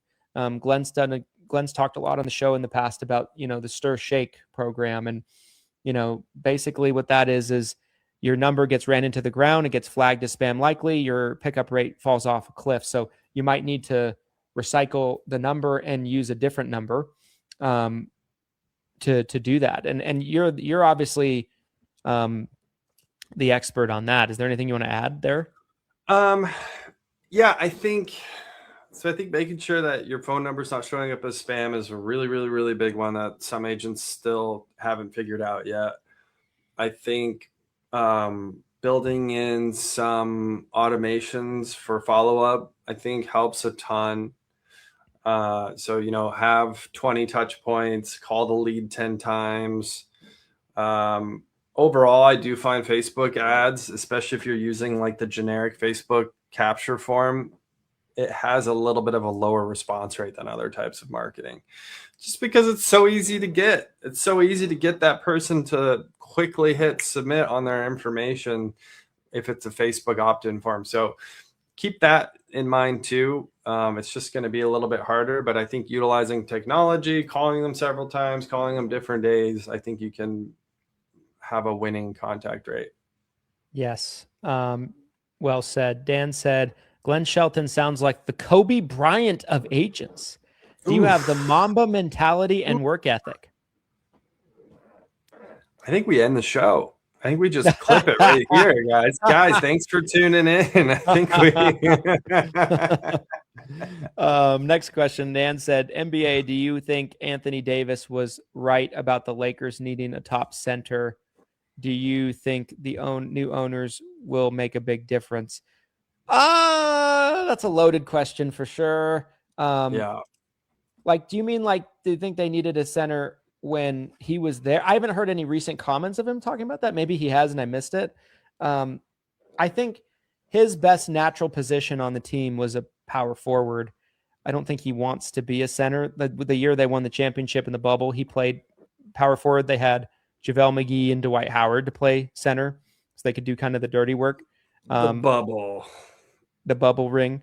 Bubble ring. And who knows about the new owners? It seems like they've done a pretty good job with the Dodgers. It's the same owners, right? Yeah, Dodgers have been incredible. So, yeah, I don't know what's going to happen. I don't know. It seems like LeBron has to leave in order for the team, which is weird because on paper, LeBron looks like he's crushing it as a 42-year-old or however old he is, which just doesn't make any sense. But it just feels like it's LeBron's team. It's not even the Lakers. It's like LeBron James and the Lakers. It's not Lakers and LeBron James. So I think he has to go, if I'm being honest, before the team can really accelerate. And my prediction is he does leave in the summer, but his contract's up. You think he's going to retire? This is actually an interesting topic. No, I don't. I don't think he's Where's retired. he going? I think he goes to Cleveland and finishes. No, you're in that camp. You're a believer. Yep. I want that to be ending. true. I want that to be true. He brings Bryce in, who's never even played a minute of college basketball. He was redshirted, I think, this year. Bryce, Bronny, and him go win a chip, father and two sons, and then he gets on a unicorn and they just go off over a rainbow together. Is that what you want? Yeah, I'm here for it. I like it. Okay, yeah, I like the storybook ending. Yeah, we'll see what happens. I liked it when he went back to Cleveland and won. I was into it. I liked it. Third time's a charm. All right, you got to answer this next one. How does Christian really feel about Chapter from Jake? How do I really feel about Chapter? I think they're despicable. I think I think that Chapter are agents, an agent call center that puts down and attacks other agents and pretends like there's something else. I think it's just hypocritical, despicable, bad. And every agent in America should be against Chapter, as far as I'm concerned. And every FMO should be against Chapter. Shame on you, Spark. You didn't say Little Flame. You didn't say sorry, Little Flame Company. Okay. At Wash4724 asked, is there going to be a pool in the office for March Madness? Typically not in the office because I don't watch college basketball, but maybe there will be that Glenn leads. Maybe Glenn will lead it. I don't know. I've done it before. We did a Lead Heroes giveaway. We did a $10,000 worth of leads in a bracket giveaway. We had like 160 agents get in. It was actually really fun. I'd love to bring it back. So shout out to the March Madness college bracket pool. Comment if you want it. We'll bring it back. Next question. Go. At Walsh4724 asks, when starting out, how many non-resident licenses do you suggest getting? I think for the most part, you should just get one, your home state, because I think that simplicity is good for a lot of agents. I think learning multiple states is a lot of noise. I think it's extra costs that you don't probably need to be taking on. Now, if you're in a place like Wyoming and there's 6 people, then maybe I want more than one state. But outside of that, like if I'm in a state that has even a decent amount of Medicare beneficiaries, I might just want to focus on my home state. I didn't get licensed in another state until I was already 4 years in. I was just my home state and I did fine. There's plenty of business in where you live. Couldn't agree with you more. That really goes right into the next question too. I don't know if you saw that. If you're licensed in 23 states, but you want to contract your LLC in your home state, can you be LOA to your company in that one state? Or does it have to be all the states at the same time? Great question, Michael. It's all or nothing. So there needs to be a principal, individual person that's tied to the corporation for the corporation to carry a license. So your individual has to be licensed everywhere your corp is for the license to be able to be given to the corp, because the corp needs a personal guarantor. It needs somebody that's responsible for it because it's an entity, not a person. And so, yeah, I mean, that's the other thing, right? Like if you're going to get a corporation and you're going to get in a billion states, that's a lot of money. We paid probably almost 20 grand last year in licensing fees for just me, the corp, and Glenn. I don't even, it's probably more like 25 or more if you factor in all the LOAs. So like, I'm sure. Yeah. What size book does it make sense? Jake asked another question. What size book does it make sense for an agent to bring in on an admin? When does it make sense? Here's what I'm thinking, because this is a really big one. Maybe we finish on this one so we can get into final thoughts. I know we have another call at the top of the hour. We do. So we're really butting up against it here, you guys. I really appreciate the questions. Yes. Again, if you've dropped a question on the stream, no matter where you're watching this, automatically enters you into a giveaway for the free Turning 65 leads from Lead Heroes. If we get off the stream and you still keep dropping questions, we'll continue to try to answer, and we'll also continue to let you guys into the raffle giveaway. So keep the questions coming. We're going to answer this last one because it's kind of a big question, and then we'll go into final thoughts. Appreciate all of you who joined us today on the 200th episode. And again, if you want discounted Turning 65 leads from Lead Heroes, head over to Lead Heroes before the end of today. That discount ends at midnight tonight. So again, the question from Jake was, what size book does it make sense for an agent to bring on an admin? And when does it make sense for a solo agent to bring on an LOA? Let me tackle the admin one first. Yeah. This might feel like a cop-out answer, and I apologize if it sounds that way. To me, you need to hire an admin as soon as you're getting buried with customer service work. And that seems to be different with everybody. Like there's an agent that you and I both know that we've talked to recently that has over 1,000 med sup clients and no service work. She's in a very specific area where Medicare Advantage penetration is not very heavy. So like, would I recommend an admin? Sure, probably so. But like, doesn't seem like there's a lot of service work being buried, that's burying them, I should say. So I think that's really the answer. I don't know if it's a number of clients. I think it's when you're feeling overwhelmed and you can't grow anymore. And that number seems to be different for everybody. For me, I believe the first amount of clients we had when I brought in our first admin was like 600. And that was probably too long. I do think this is really different for everybody. If I had to pick a number, right? If you put a gun to my head and I had to pick a number, I would think by 200 or 300, you're probably ready to bring on someone part-time to start to do some admin work. It might only be 10 to 15 hours a week. But I think by 200 to 300, you probably have 10 hours a week of admin work at least, if not more. But again, I also know some freaks out there who have 2,000 clients and you're doing everything yourself. Yeah, I do too. Yeah, there's a few of you out there. So, which I'm always, every time I come across you, I'm like, help yourself, like save yourself. Bring in 3 admins right now. It'll change your life. But yeah, so it is kind of a loaded question. So, all right, let's jump into the LOA side of this now. All right. So when does it make sense for a solo agent to bring on an LOA? I have been a believer that I think the admin is first. I think you should bring in the admin first, because there's a trajectory to this, right? So let's say agent writing a lot of business, they're producing well, they're a good agent, they start getting buried with service work. They bring in admin takes that off their plate. They can focus back on selling again, they keep growing.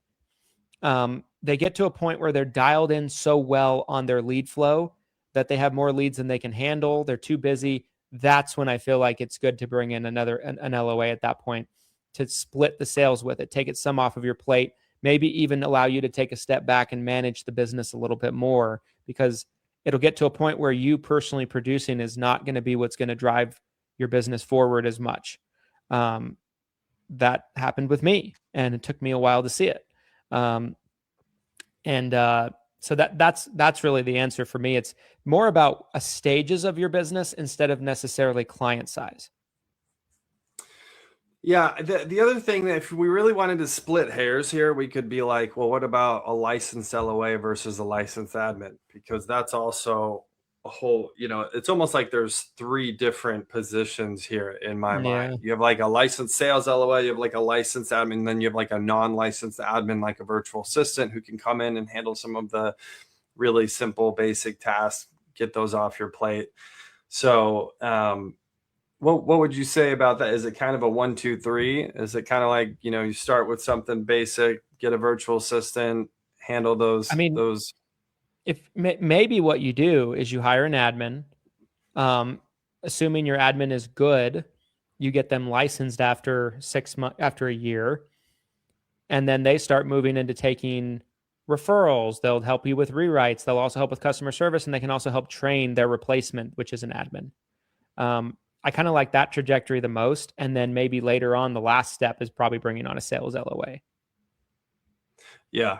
Yeah. I totally agree with that. And again, there is a certain level of self-awareness. That's the word I like to use. Or when there's a loaded question like this, where you might need a lot of help by 300 clients, you might only need a little bit of help by 700 clients. Like, you have to be self-aware and understand how you're building your business, what the customer service level looks like, what are these admin tasks building up on your plate. There's a question here. What is an LOA? LOA stands for line of assignment, correct? Licensed only agent. Licensed only agent. I thought it was line. Why do I always think that it's line of assignment because you're assigning your commissions? It could be that it's referred to that in some places. Maybe that's a secondary definition. But yeah, so you're essentially assigning those commissions to an agency, whether you're the owner of that agency or someone else owns the agency. You're saying, hey, the commissions when I make a sale get paid to this agency, and then the agency's compensating you, and that's between you and the agency. How the agency is going to compensate you. That's yes. What we're talking about when we say LOA. Yes. We should move into final thoughts. Yeah, let's do that. I think I was trying to total as we were going. I think we hit 72 answered questions. Pretty good, guys. That's pretty good. That's probably a record for answered questions on a live stream for us. So 72 answered questions. It's a lot. We will announce later today. We have 21. I keep forgetting we're going to have 21 winners, because we're also doing the ticket giveaway that Christian mentioned as well. So 200 turning 65 leads, 20 winners, and then there will be one additional winner who will win either Blueprint or Summit tickets. So stay tuned. That will be announced later. I really enjoyed this. Mr. Brindle, final thoughts on episode 200, the 3-hour mega stream. How are you feeling? You're looking antsy. You need to get up. You need to go pee. I'm tired, you guys. Yeah, I gotta pee. That's 100. That is 100% gospel. Vibes.